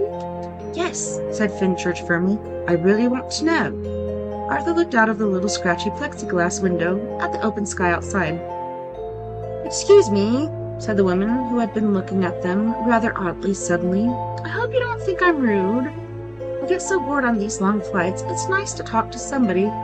My name is Enid Capelson. I'm from Boston. Tell me, do you fly a lot? Chapter 35. They went to Arthur's house in the West Country, shoved a couple of towels and stuffed in a bag, and then sat down to do what every galactic hitchhiker ends up spending most of its time doing. They waited for a flying saucer to come by. A friend of mine did this for 15 years, said Arthur, one night as they sat forlornly watching the sky. He was that, called Ford Prefect. Caught himself doing something he had never really expected to do again. He wondered where Ford Prefect was. By an extraordinary coincidence, the following day, there were two reports in the paper, one concerning the most astonishing incident with a flying saucer, and the other about a series of unseemly riots in pubs. Ford Prefect turned up the day after that looking hungover and complaining that Arthur never answered the phone. In fact, he looked extremely ill, not merely as if he'd been pulled through a hedge backward, but as if the hedge was being simultaneously pulled backward through a combine harvester. He staggered into Arthur's sitting room, waving aside all offers of support, which was an error because the effort of waving caused him to lose his balance altogether, and Arthur eventually had to drag him to the sofa. "Thank you," said Ford. "Thank you very much. Have you?" he said, and fell asleep for 3 hours. "The faintest idea," he continued suddenly when he revived, "how hard it is to tap into the British phone system from Pleiades?" "I can see that you haven't, so I'll tell you," he said. "Over the very large mug of black coffee that you are about to make me." Followed Arthur, wobbling into the kitchen. "Stupid operators keep asking you where you're calling from, and you try to tell them Letchworth, and they say you couldn't be if you're coming in on that circuit. What are you doing?" "Making you some black coffee." "Oh." Ford seemed oddly disappointed. He looked about the place forlorn. "What's this?" he said. "Rice Krispies. And this? Paprika." "I see," said Ford solemnly, and put the 2 items back down on top of the other, but that didn't seem to balance properly, so he put the other on top of the one, and that seemed to work. "A little space lagged," he said. "What was I saying? About not phoning from Letchworth?" "I wasn't. I explained this to the lady. Bugger Letchworth, I said. If that's your attitude, I am in fact calling from a Cells scout ship of the Sirius Cybernetics Corporation, currently on the sublight speed leg of a journey between the stars, known to your world, though not necessarily to you, dear lady." "I said, 'Dear lady,'" explained Ford Prefect, because I didn't want her to be offended by my implication that she was an ignorant cretin. "Tactful," said Arthur Dent. "Exactly," said Ford. "Tactful." He frowned. "Space lag," he said, "is very bad for subclauses. You'll have to assist me again," he continued, "by reminding me what I was talking about." "Between the stars," said Arthur. "Known to your world, though not necessarily to you, dear lady, as—" "Oh, right. Pleiades. Epsilon and Pleiades Zeta," concluded Ford triumphantly. "This conversation lark is quite a gas, isn't it? Have some coffee?" "Thank you, Noah. And the reason I said why I'm bothering you with it rather than just dialing direct as I could, because we have some pretty sophisticated telecommunications equipment out here in the Pleiades. I can tell you, as that the penny-pinching son of a star beast piloting this son of a star beast starship insists that I call Colette. Can you believe that?" "And could she?" "I don't know. She had hung up," said Ford, "by this time, so what do you suppose?" he asked fiercely. "I did next." "I've no idea, fool," said Arthur. "Pity," said Ford. "I was hoping you could remind me. I really hate those guys, you know.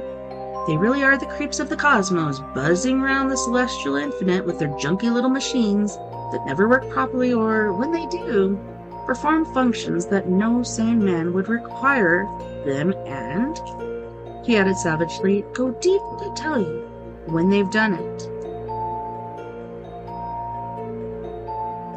This was perfectly true and a very respectable view widely held by the right-thinking people, who are largely recognizable as being right-thinking people by the mere fact that they hold this view. The Hitchhiker's Guide to the Galaxy, in a moment of reasoned lucidity, which is almost unique among its current tally of 5,973,509 pages, says of the Sirius Cybernetics Corporation products that it is very easy to be blinded to the essential uselessness of them by the sense of achievement you get from getting them to work at all. In other words, and this is the rock-solid principle in which the whole of the corporation's galaxy-wide success is founded, their fundamental design flaws are completely hidden by their superficial design flaws. What's up, boys? Sit again. Mm. This is Floyd. Floyd had his birthday this weekend, and he's got several birthday parties. Put your legs down. Several? Yeah. You had your birthday, then you had your birthday party today, then you have your birthday party next week. Oh, yeah. Yeah. Did you shower? Yeah. Alright. Do you have any homework? No. You sure? Yeah. I don't know about that. Right.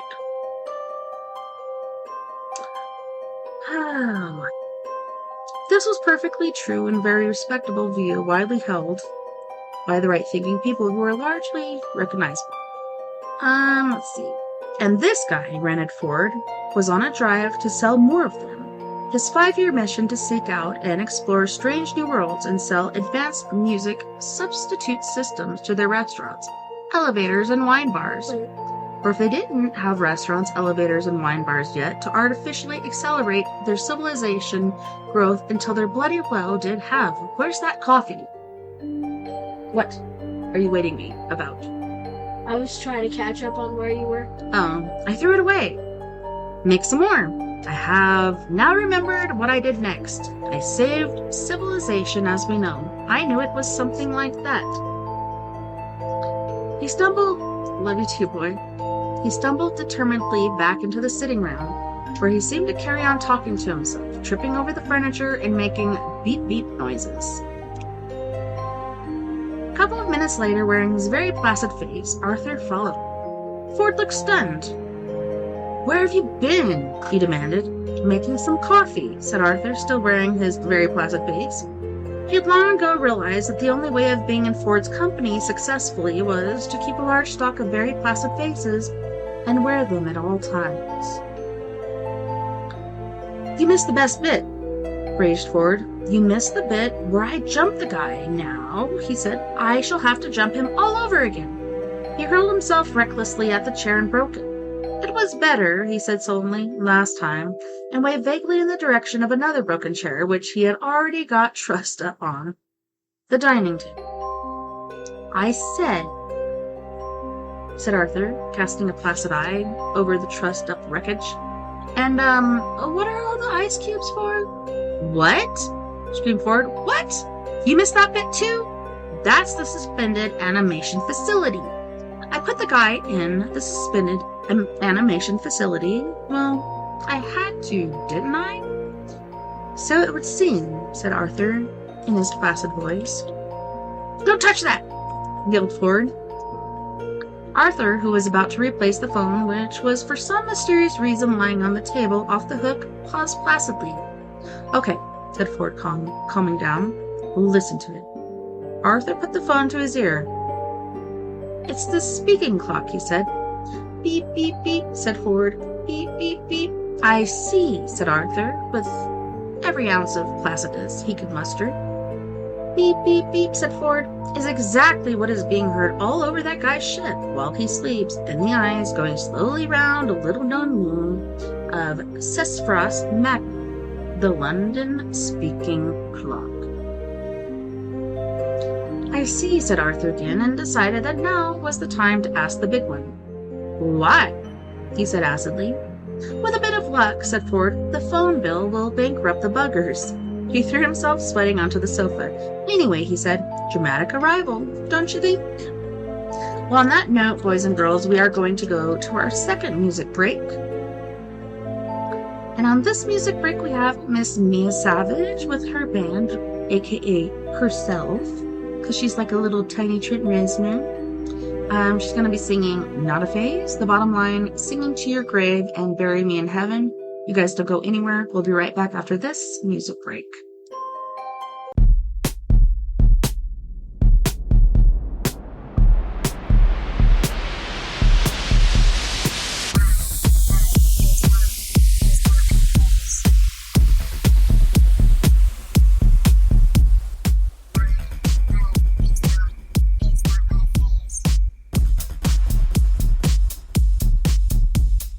Break us out of this cycle.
right now between fear and love.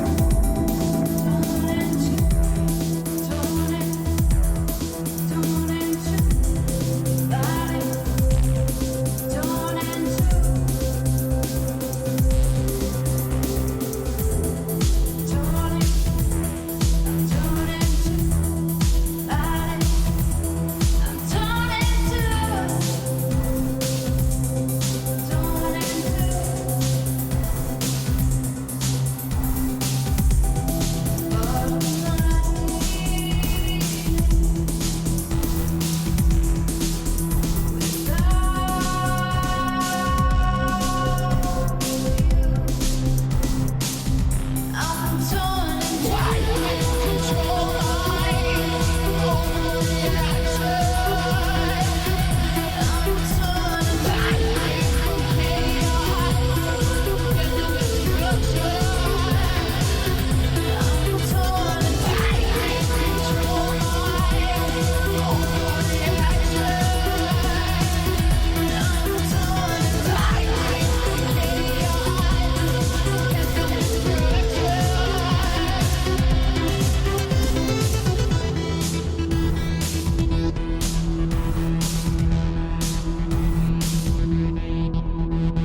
Welcome back, and thanks so much for hanging out with me tonight on We Are Paradox Media's Late Night in the Rockies. We were reading from Douglas Adams. So long, and thanks for all the fish. I was wondering what that was about all along, and it was the dolphins saying goodbye and going wherever the heck they went.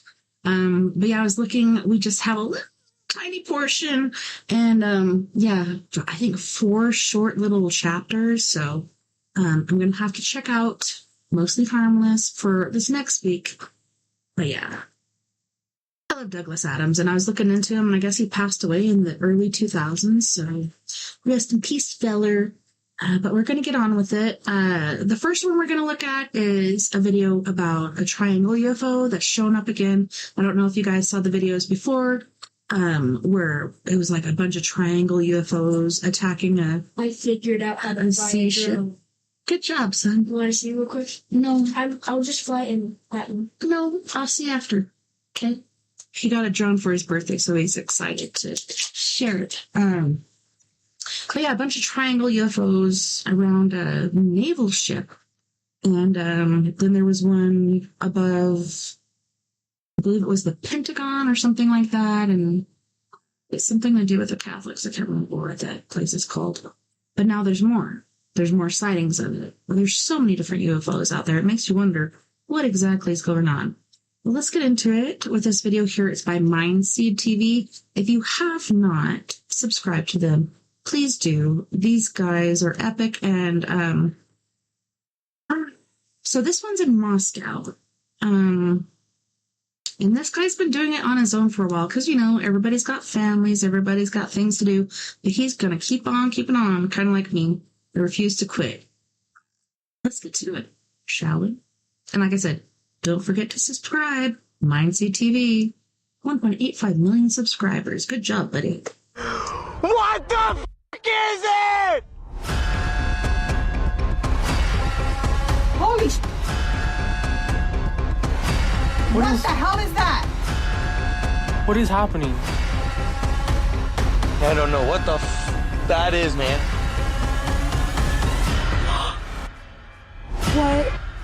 What? Yes, people are getting freaked out all around the world from new UFO sightings, strange phenomenon, and eerie events that resemble biblical prophecies. So you know what that means. I've got some crazy stuff to show you in today's video. If you're new to the channel, thanks for joining. Be sure to stick around. And if you're not new here, welcome back. Buckle up because these clips I'm about to show you are insane.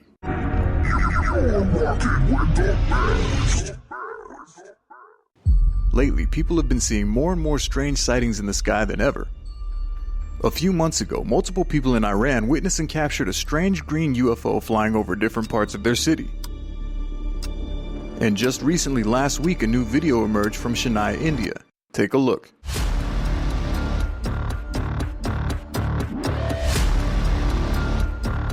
A green circle of lights appears to be hovering and glowing high up above the highway. Can you see the resemblance of the object captured in Iran?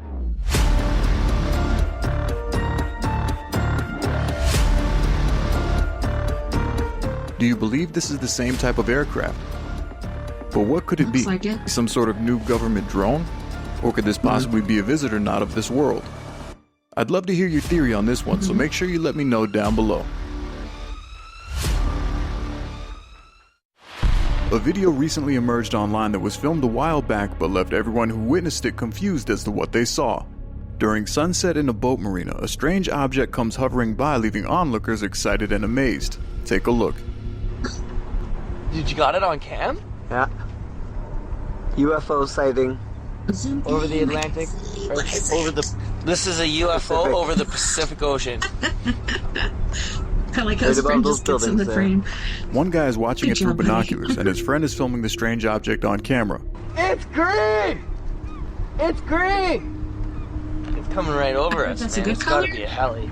Green is safe. At first, while the object is far away, they think it might be a helicopter, until it gets close Green. enough for everyone to You get can a see it good all the look way at from it. there. Can you focus in on that?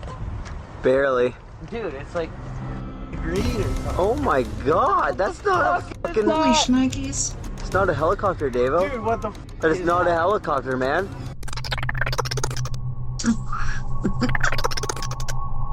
Man, I'm looking right at it. Oh my god. So Many it's like, people what the can be hell's heard wrong with shouting you? from other Just feed me. boats saying stuff like, "What the hell is it? It's a UFO." That is weird. I haven't seen one like that before. What Shirtless the kicks? f is that? Yeah, look at it! Wow. Oh my god. It's so close. What the? What the? What the f is it? Dude, that's Can you unlike imagine if it anything just I've went- ever f***ing seen. At a few points, it moves extremely quickly, leaving people stunned and leading me to believe that this is not a balloon. What the? No. Yeah! Oh yeah! I saw a balloon going today and it was like this. What the going into the air. is that? I'm looking through my binoculars at this thing, and it makes no sound. It's going everywhere. It's silent, man. It's And it's silent. It flew silent. by us at Mach speed. Dude, what the f? My name is sound Dave issues, let me Hoare, know, and I don't guys. know what the f that is, man. I've seen like nothing Hey, like Dave. that. No, it was silent. It was silent. So what could this strange object be that was captured in this marina? Let me know what you think this could have been. I don't know, that's weird. Okay, that Weird. clip is pretty crazy, but speaking of thrilling moments, you guys might not know this, but I have a bit of a guilty pleasure to admit.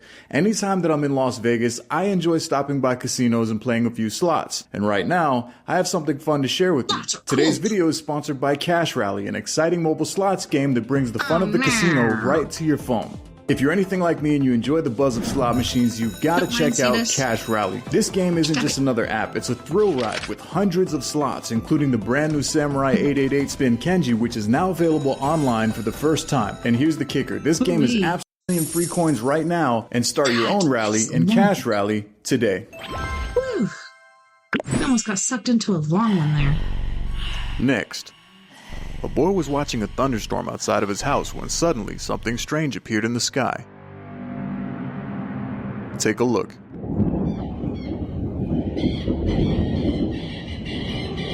Oh my gosh. There appears to Yeah, be we saw red something lasers like this moving slowly last through the weekend clouds doing above the security. houses in the distance. I've never seen anything like it, and it looks Creepy. downright creepy if you ask me. Same.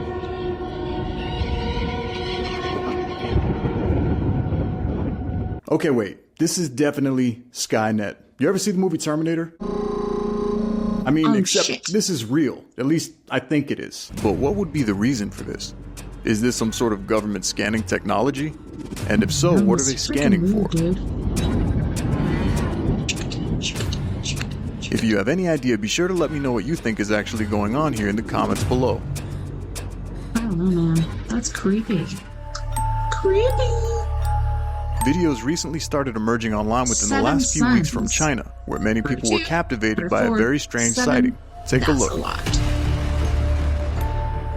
A strange event took place where the Wow. sun appeared to multiply in the sky. If you look closely, 7 suns can be counted.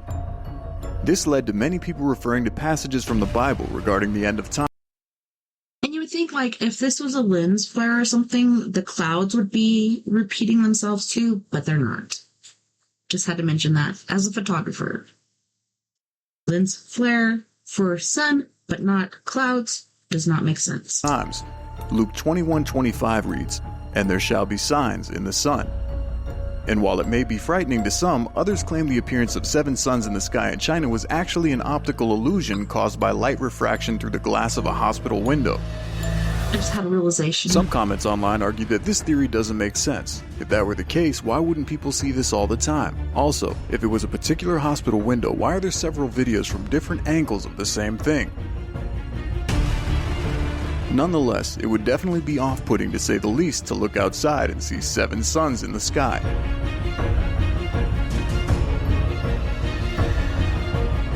What would be your first thought if you looked up in the sky and saw this? Another strange video that left people scratching their heads appeared online recently. A person notices a strange dark mass suddenly consuming the entire sky and films it on their cell phone. Take a look. What is that? What is that? Wow. What on earth is that? Oh no. That is just freaking weird. No. Wow. What appears to be a dark shadow moves swiftly, blanketing the entire sky, turning what was once daylight into complete darkness. Just flashed off then. Gone. It's another glitch Come in the on. Matrix or what? Oh god. Well, looks like we're f***ed now. What makes this video even more creepy is if you look closely, you can see the clouds in the sky moving slowly from right to left, signifying that whatever this was, it wasn't just another cloud. So what could this dark Something mass else. be moving rapidly, blocking out all giant of the light mothership? from the sun? Oh, no. Is this simply a shadow being cast from a nearby mountain? A mothership? No, What do you think that- could be I the say reasoning mothership. behind this? Or the Matrix?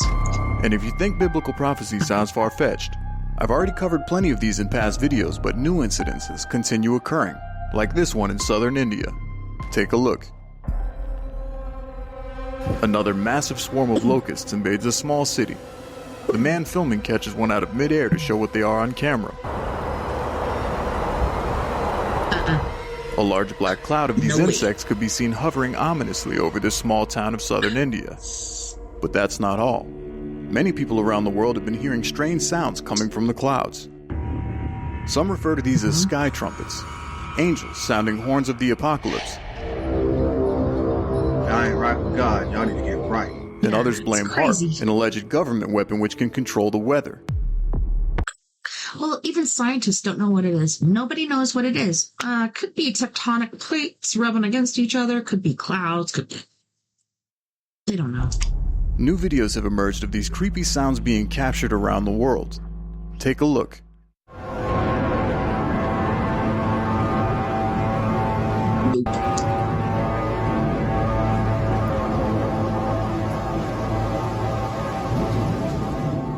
A long, ominous horn-like sound can be heard coming from within the storm.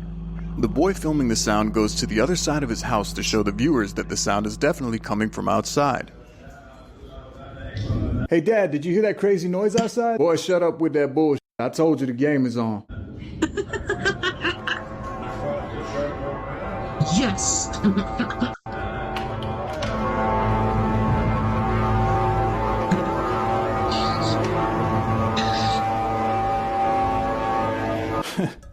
Kids these days, they hear a little bit of thunder, they think the whole world is ending. Seriously. Shit's happening. I'm telling you. And then there's this clip. A person's Everywhere. Ring doorbell camera captured a similar strange sound occurring at 5:20 in the Everywhere. morning in Canada.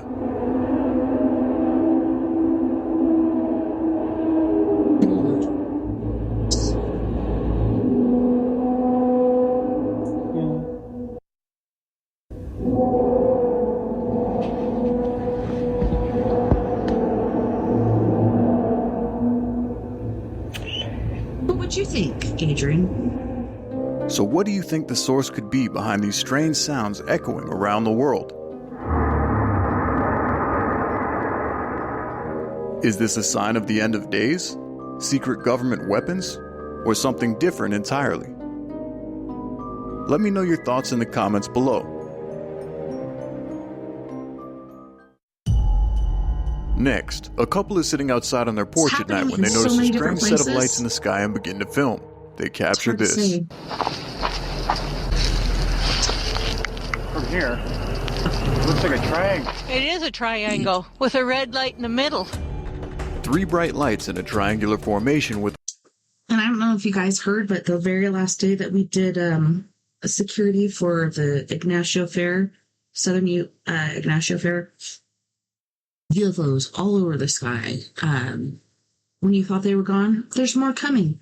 They're everywhere. the It's red insane. light glowing in the center. And I'm not the only one that saw it. Wow, that's a weird crap. It is. That's unusual. That is weird. It silently hovers above, moving slowly in the night sky. Now this is where you need to zoom in. God it, Marsha, every time telling me to zoom, hit this button, hit that button. Now Marsha, This is Marsha, where- Marsha. you need to zoom in. And as he does, it's apparent that these are not 3 separate objects, but one larger object as a black outline can vaguely be seen connecting the lights. Oh, guys, That look at that. is- Big old dark one. Amazing. Captivated and confused by the sight, the couple quickly uploaded the video, hoping the online community could offer some insights for similar experiences. What do you think this could be? Is it simply an unidentified aerial phenomenon, a secret aircraft, or something more otherworldly? Share your thoughts in the comments below, and if you've captured anything similar, send your videos over to anotherstrangevideo@gmail.com. That way we can put it in front of the world and explore it together. I haven't seen lights on it, so I'm not sure. Just recently in Southern California, many videos emerged of people witnessing some very strange lights in the sky. Here's a few clips. It's almost time to bed. A row of lights, which appear to be part of one large aircraft, can be seen moving slowly through the night sky. It's coming towards us. Pay close attention to the pattern of these lights. Boy. Most are white, but blue and red can be seen flashing along the outside. Here's another sighting on that same night from a different Sorry, he has neighborhood. to go to bed, so he had to show me his. Ma, you see this? No. Holy sh! What the hell is that? Yeah. What is happening? What is that? What is that? Slaves to the grind. And then this. Good job, boy. Now they gotta learn to fly mine. What? Heck yeah. Why is my phone posting? What is happening right now? Yeah, A we're girl on a slaves to the boat grind. dock We need to films get the back lights to the appearing bar to system. dive down towards the water. Many people online commented that these were just drones from a drone show that was taking place in Hawaii on that date. Yeah. Here's a few clips that were captured from the drone show in Hawaii. Watch closely. Yeah. It looks like a bunch of mother ships, but not as big. The one I saw was like this. But how does that make And then it sense? flew over us, we couldn't Hawaii see is it. And it wasn't a square. It was in 2,397 a miles line. away from Go like this. California. And while the lights look somewhat similar, the ones captured in California appeared to be a singular row of lights. So if it wasn't drones from a drone show in Hawaii, what did these people capture in California? Do you think these were just regular drones taking a night spin? Or do you think these people might have witnessed something extraterrestrial flying around the state? Let me know what you think down below. There it goes back into the sea. And if that's not weird enough, multiple people around the world have been witnessing these strange lights in the sky moving in large groups, in some cases by more than the hundreds. New sightings have been Ours recently wasn't that captured. bad the other night, but Take a look. it was everywhere, all over the sky. And they'd move this way, and then you look over here, there's more. Hundreds of these Freaking small weird. lights can be seen illuminating high up in the sky, blinking on and off. Some people in the comments section argue that these are just birds migrating at night, but the people who witnessed it in person said that there were definitely lights illuminating from high up in the clouds. That's so trippy. Yes, it is. Here's another occurrence of the same event. Oh my god, I got goosebumps. Papa! Come here, hurry! What is that? What is that? Hold on. Shelf-phobia. What the hell did you just say? Boy, you just my dad wait used till to do these that to me. UFOs are gone. Teach you some goddamn manners. Hurry! I didn't do that no more. What is that? Fireplace? Me too. Especially as much as they're showing up. Why? What's happening? That is something that... Texas girl? That is crazy. Keep looking up, Texas girl. So what do you 'cause think could be the cause of ish this? is happening everywhere. Is this some It sort of is strange insane. fleet of UFOs? It's really Natural happening. phenomenon? We're not crazy. Or would you chalk it up to a flock of birds migrating at night? Fuck Let me know no. your thoughts down below. In this next clip, a man sees a strange object slowly floating down from the sky while standing in his backyard. He begins to film and he captures this. Is that another one of those like squid octopi things or what? What is it? Oh my god. If you look closely, the object appears to have some sort of smoke coming out of it as it descends. Oh. Kind of looks like one of those What is angel that thing? ones, but a little different. It's got something hanging on the bottom. What the hell Thanks, is that Texas thing? girl. I hope we get to talk later. At one point, his For neighbor real. yells, "What is that?" And nobody Got a has a lot. clue as to A lot what of they're stuff looking going at. on.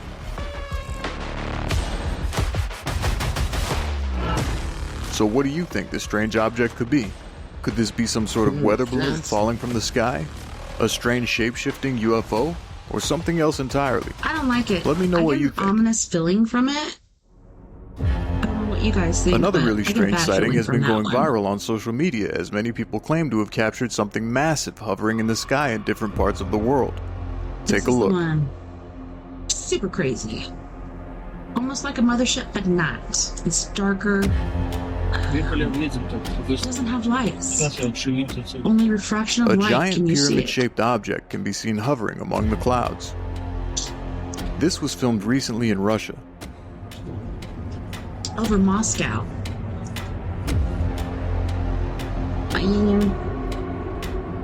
If these guys start showing up... Okay, so I don't know if you guys have seen this as well, but...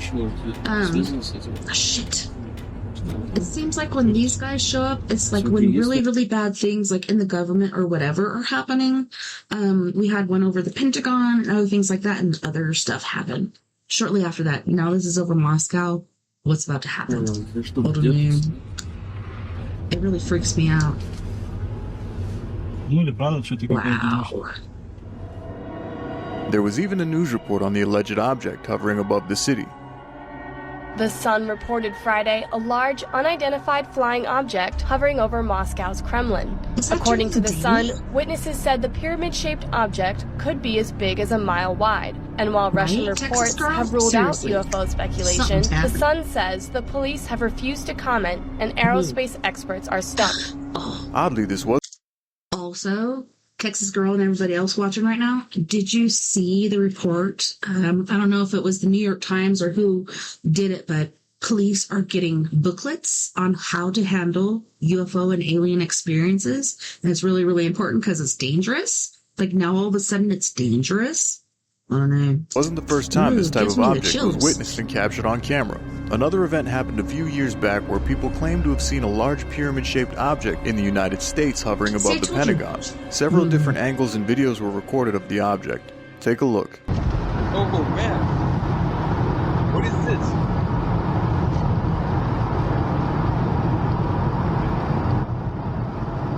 This is a fucking alien invasion. This one's dimmer than the one I saw. Dim sum? No, as they get closer, like, it's like, got this fluorescent sort of green thing going on, but no lights. Honey? Wow. This is not as clear as the one I saw before, of the same thing. It was so clear. So what do you guys think? Is this some fancy CGI? A hologram being projected by somebody's Project messing with the Bluebeam? video. Or something possibly from beyond our realm? See that one? Night vision. I'd love to know if That's you a call good one. BS on this or if you think this is actually something that people captured. Let me know your thoughts in the comments down below. Yeah, shit is actually happening. That's what I gotta say. In this next video, a couple of men were deep-sea fishing on a boat when they I would noticed not these strange like to be lights at suddenly sea. begin to appear in the distance. Take a look. So when me and my sister went on the cruise to Mexico, there's a couple places we couldn't go because of gang violence, but wow, what is that place? Cabo San Lucas. So we went there and we got off and we wanted to go to the frog place where Sammy Hagar is, but it was closed for some apparent reason. Maybe they opened later. But we went and I think we four-wheeled and did different things like that. It was freaking awesome. Came back, did some shopping, but as we were leaving, there's this little island portion, or maybe it's a peninsula, but it looked like an island. I'm not sure. UFO flying around. And then I saw this orb going back and forth, like trying to get away from the helicopter, which isn't hard. Helicopters aren't fast, but they knew something was going on. They were watching it. Afraid they're being surrounded by friggin' UFOs. Holy crap. Our Coast Guard. No. I would be losing my ish right now. 1, 2, 3, 4, 5, 6, 7, 8, 9, 10, 11, 12, 13. Lights we see there. Stuff. The man counts out how many lights he can see in the distance. They've been coming on. They were 7 lights. They're keeping pace with us. At one point, he states that the objects appear to be keeping up with their boat.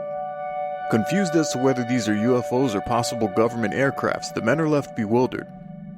So what do you think these were? Could these have been Coast Guard helicopters? Or something more of a supernatural force coming to pay a visit? No, they're not. Afraid they're being surrounded by friggin' UFOs. Our Coast Guard.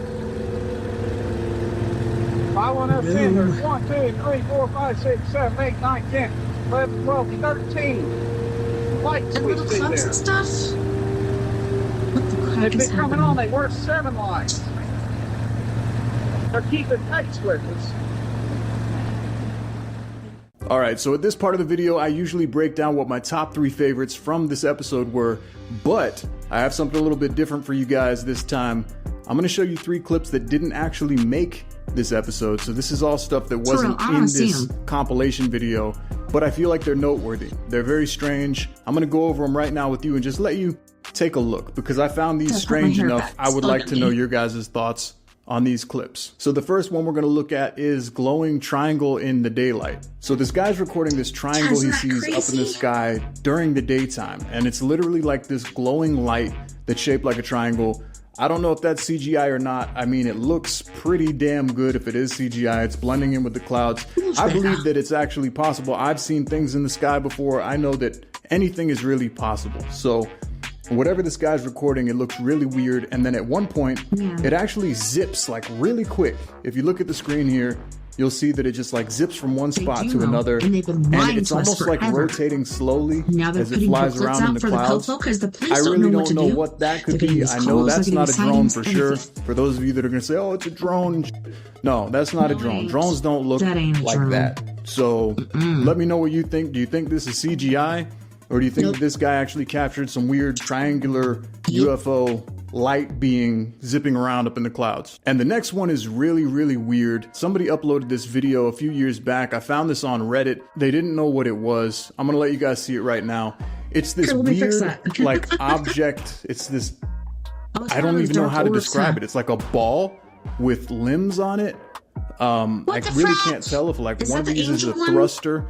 It looks like a head bobbing up and down or something. I don't really know. The video is just completely silent. What do you think it could be? I've watched this video back like 20 times. I've zoomed in as much as I possibly could. I'll blow it up right now for you guys on the screen so you can see it a little bit closer and larger. I don't know what I'm looking at right now. So if any of you guys think you know, I don't think this is like a bunch of balloons grouped together. I don't. I think it's something strange. Maybe CGI. I don't know. But I'm going to leave it up to you guys. Let me know down below. And the last short clip I want to share with you is this eggcorn UFO. So people have been seeing this strange eggcorn looking UFO all over the world. This isn't the first time that it was sighted or recorded, but this person captured what looks like an eggcorn floating down from the sky.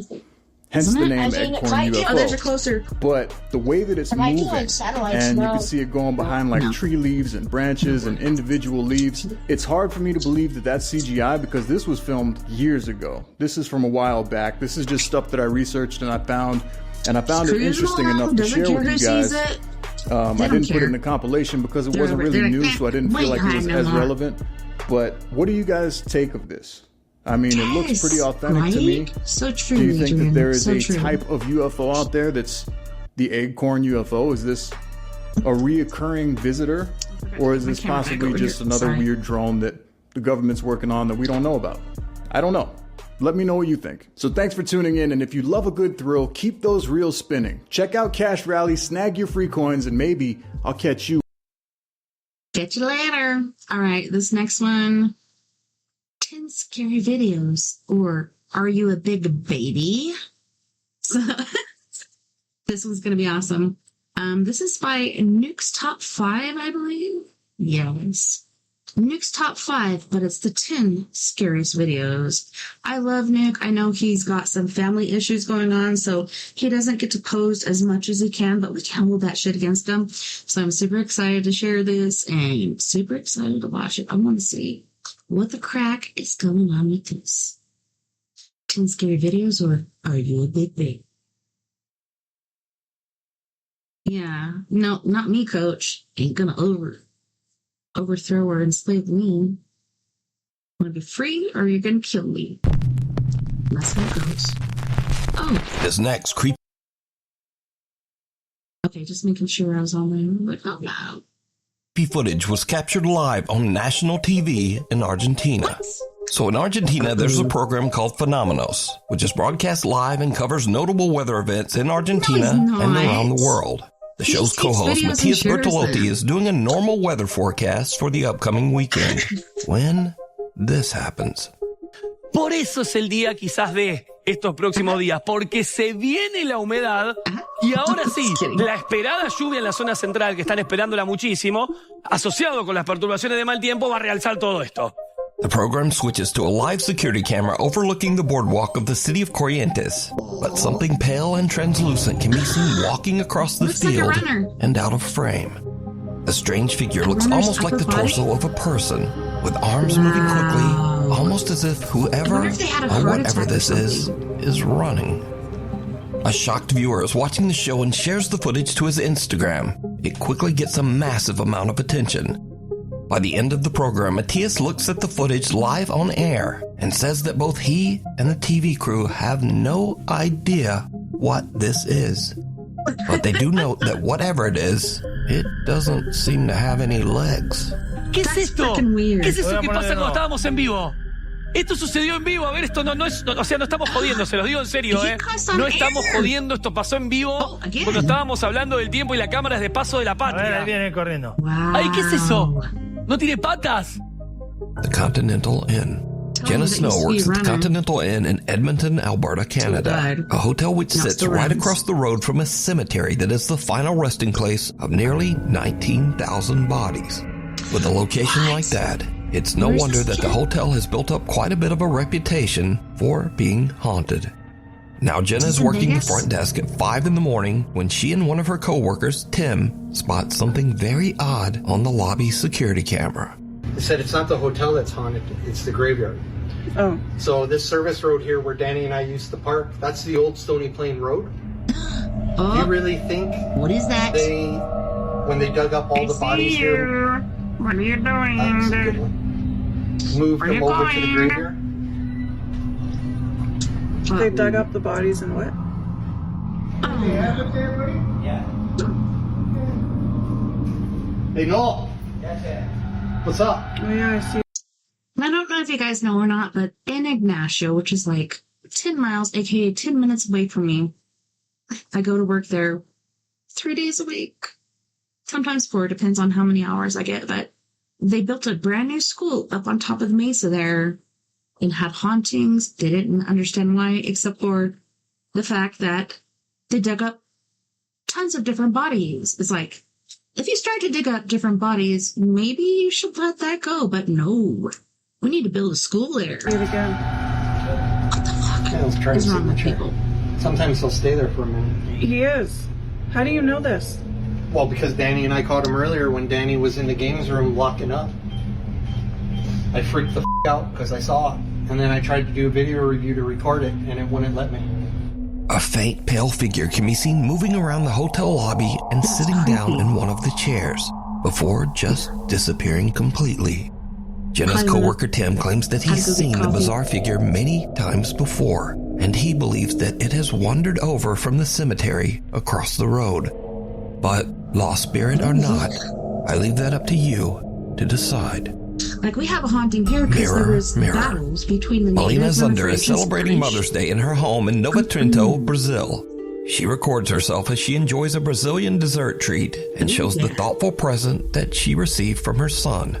But then, something happens that shocks her to her core. Gente, eu vou comer com vocês o melhor brigadeiro da vida, que é da doceria da Lulu.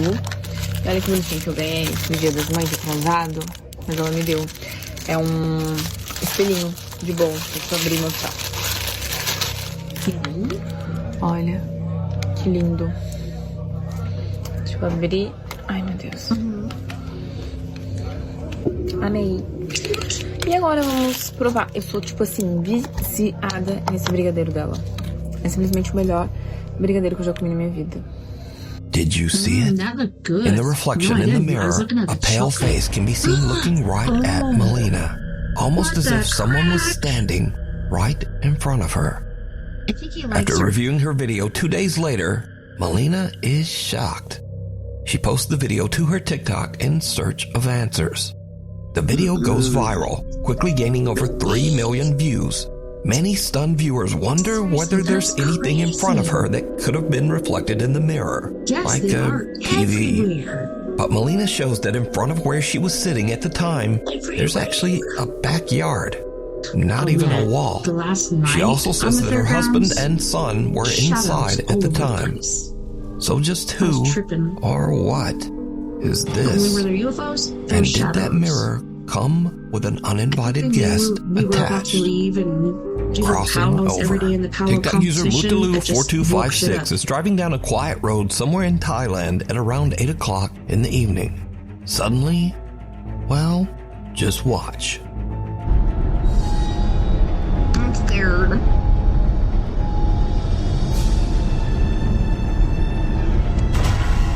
Oh shit. What was that?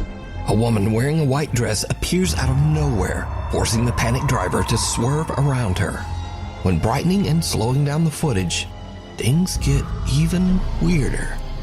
The eerie apparition seems to only partially appear, and then it just disappears altogether. So could this driver have captured evidence of the paranormal on his dash cam? You decide. Apartment tour gone wrong. A realtor from Ladson, South Carolina is giving a tour of a brand new luxury apartment to an interested couple. Then Carolinas are it goes creepy terribly ass. wrong. Military. So this is the oval. Yeah. So you know this realtor, she don't like to go in here by herself, so she's happy to have some other people. She just wants to get rid of this shit. Oh my god. What's gonna happen? Yeah. The layout is that kinda closet? weird. That's washer The dryer living room hookups. is weird. I don't like the size of it. Oh, sorry, I kicked you. I kicked you. Crap. You like there's a person in there. Yeah, I've seen this one before. That's that guy. Hello? Could be squatter, could be tweaker. I don't know.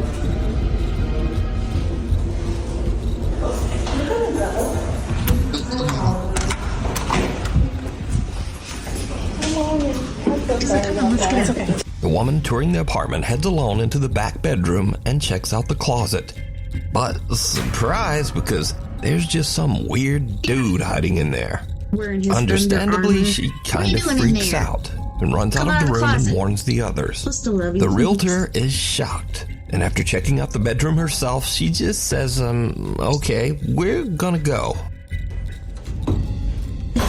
We're out of here. There's a Ain't no person more in to say there. about that. There's a person in there? Yeah. He could be squatting. He could be, like, trying to steal your copper and stuff. Who knows what the heck this guy is doing? Could you imagine? Now, it bears repeating that these are brand new luxury apartments in a guarded community. So it seems odd that a squatter could even yeah, that's get what I'm in there. saying. See, But that's why I what got would you the do best if you job were ever touring an when apartment we were and watching a over guy the just popped out of the closet? Apartments behind Home Depot We here need in scary Durango, videos, so if you see because something scary tweakers that you would think come would be through perfect looking for the top copper. 5, send it to Because me when at you're in nukestop5@gmail.com certain layers of while you were construction, sleeping. tweakers do It's come 3 in the in to morning try in to get your Erie, shit, 'cause it's a Pennsylvania, lot and Jorge easier Cruz and when his you're building family and putting are it all together fast asleep than in coming in bed. later, you know? Suddenly, their bedroom door slams shut. Now, Jorge is woken up by the sound, but doesn't think much of it and goes back to sleep. But the next day, he begins to wonder what could have caused the door to slam. He checks their baby monitor footage, and what he finds makes his blood run cold. Fucking twats. Sorry, that was the last video.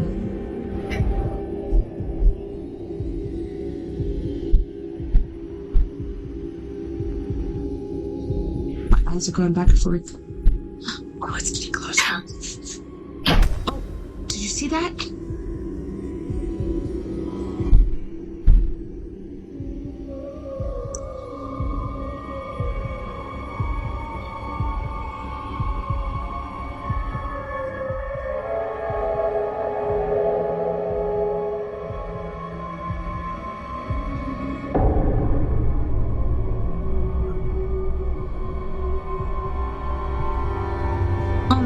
gosh, no. See, that's why my babies, until a certain age, slept with me.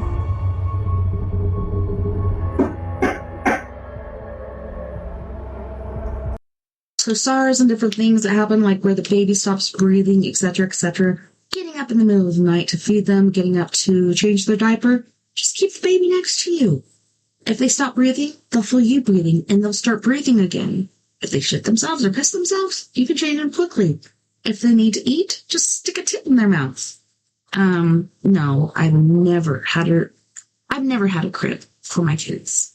Never. Ever. Loud banging can be heard before the bedroom door slams shut. Then a dark shadow-like figure can be seen creeping up the bottom of the baby's crib, seemingly watching the child sleep. The dark mass seems to reach over toward the child, even moving around a stuffed animal. Then it simply disappears into thin air. Jorge says that he feels the entity might be a dark presence in his home. So did the family capture a paranormal entity on camera? Let me know what you think. Yeah. It's creepy. Sick 'em blue. A woman and her dog are seriously freaked out when they notice a chair mysteriously rocking back and forth on her back patio. Look, you guys, it rocks, but then it stops on its own when I come outside. Let's see if I could get it on camera. There's like no wind. That's You see how that dog's like walking around suspicious? I know, Blue, someone's there, huh? Dogs can I see know it. more I than know. we can. I don't I'm know why it cats. does that. It Cats does are it every the time, you best guys. This is the guardians, third because time. I dogs can't too. believe I caught it on camera. Sick 'em, Blue. Creepy, right? Katie, I guess I do have a ghost, bitch. Oh my goodness. Get 'em, Blue. I'm shutting the door. Little Shih Tzu puppy Blue anxiously barks and growls at the chair as it continues to rock back and forth all on its own. Now, unfortunately, the original source of this video was lost through the internet, almost like it was erased entirely. But many curious viewers of the video believe Blue can see or sense something that we can't. The viewers wonder whether the chair belonged to someone who might have passed away. But without a source, whatever happens next but maybe remains they a bought mystery. it from a source. TikTok user Celeste Castro from the city of Culiacan, Mexico is home alone at 1 a.m. when she hears strange sounds coming from her living room. Good night, speaker beeps. No.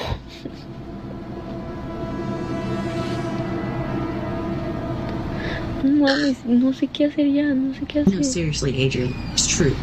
There is. What the frack was that?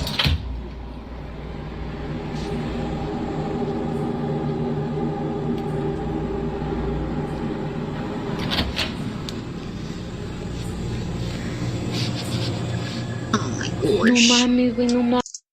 I remember being a single parent with my eldest daughter living in sleeping unit apartments in Cortez. And one night we came home and all of a sudden I heard a chink, chink, chink. We don't have anything in our house that would sound like that, but I had my windows open for circulation. We had chain link fence in the back, so it was like somebody was trying to get in the windows, and then when I came back there, they jumped the fence. Creepiest shit ever. I hate living alone.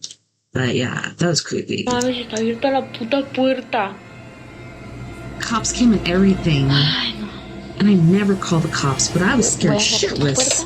No hay nadie, o sea, no hay nadie. No hay nadie. Voy a cerrar la puerta y le voy a poner seguro porque la neta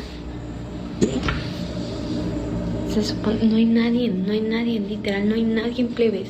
O sea, no sé qué voy a hacer. Seriously. Aquí voy a dejar el celular grabando aquí. A ver si capta algo, porque la neta ya me harté de que estén pasando cosas y no sepa qué es. La voy a dejar grabando y me voy a ir al cuarto. Me da mucho miedo, ver lo que hay.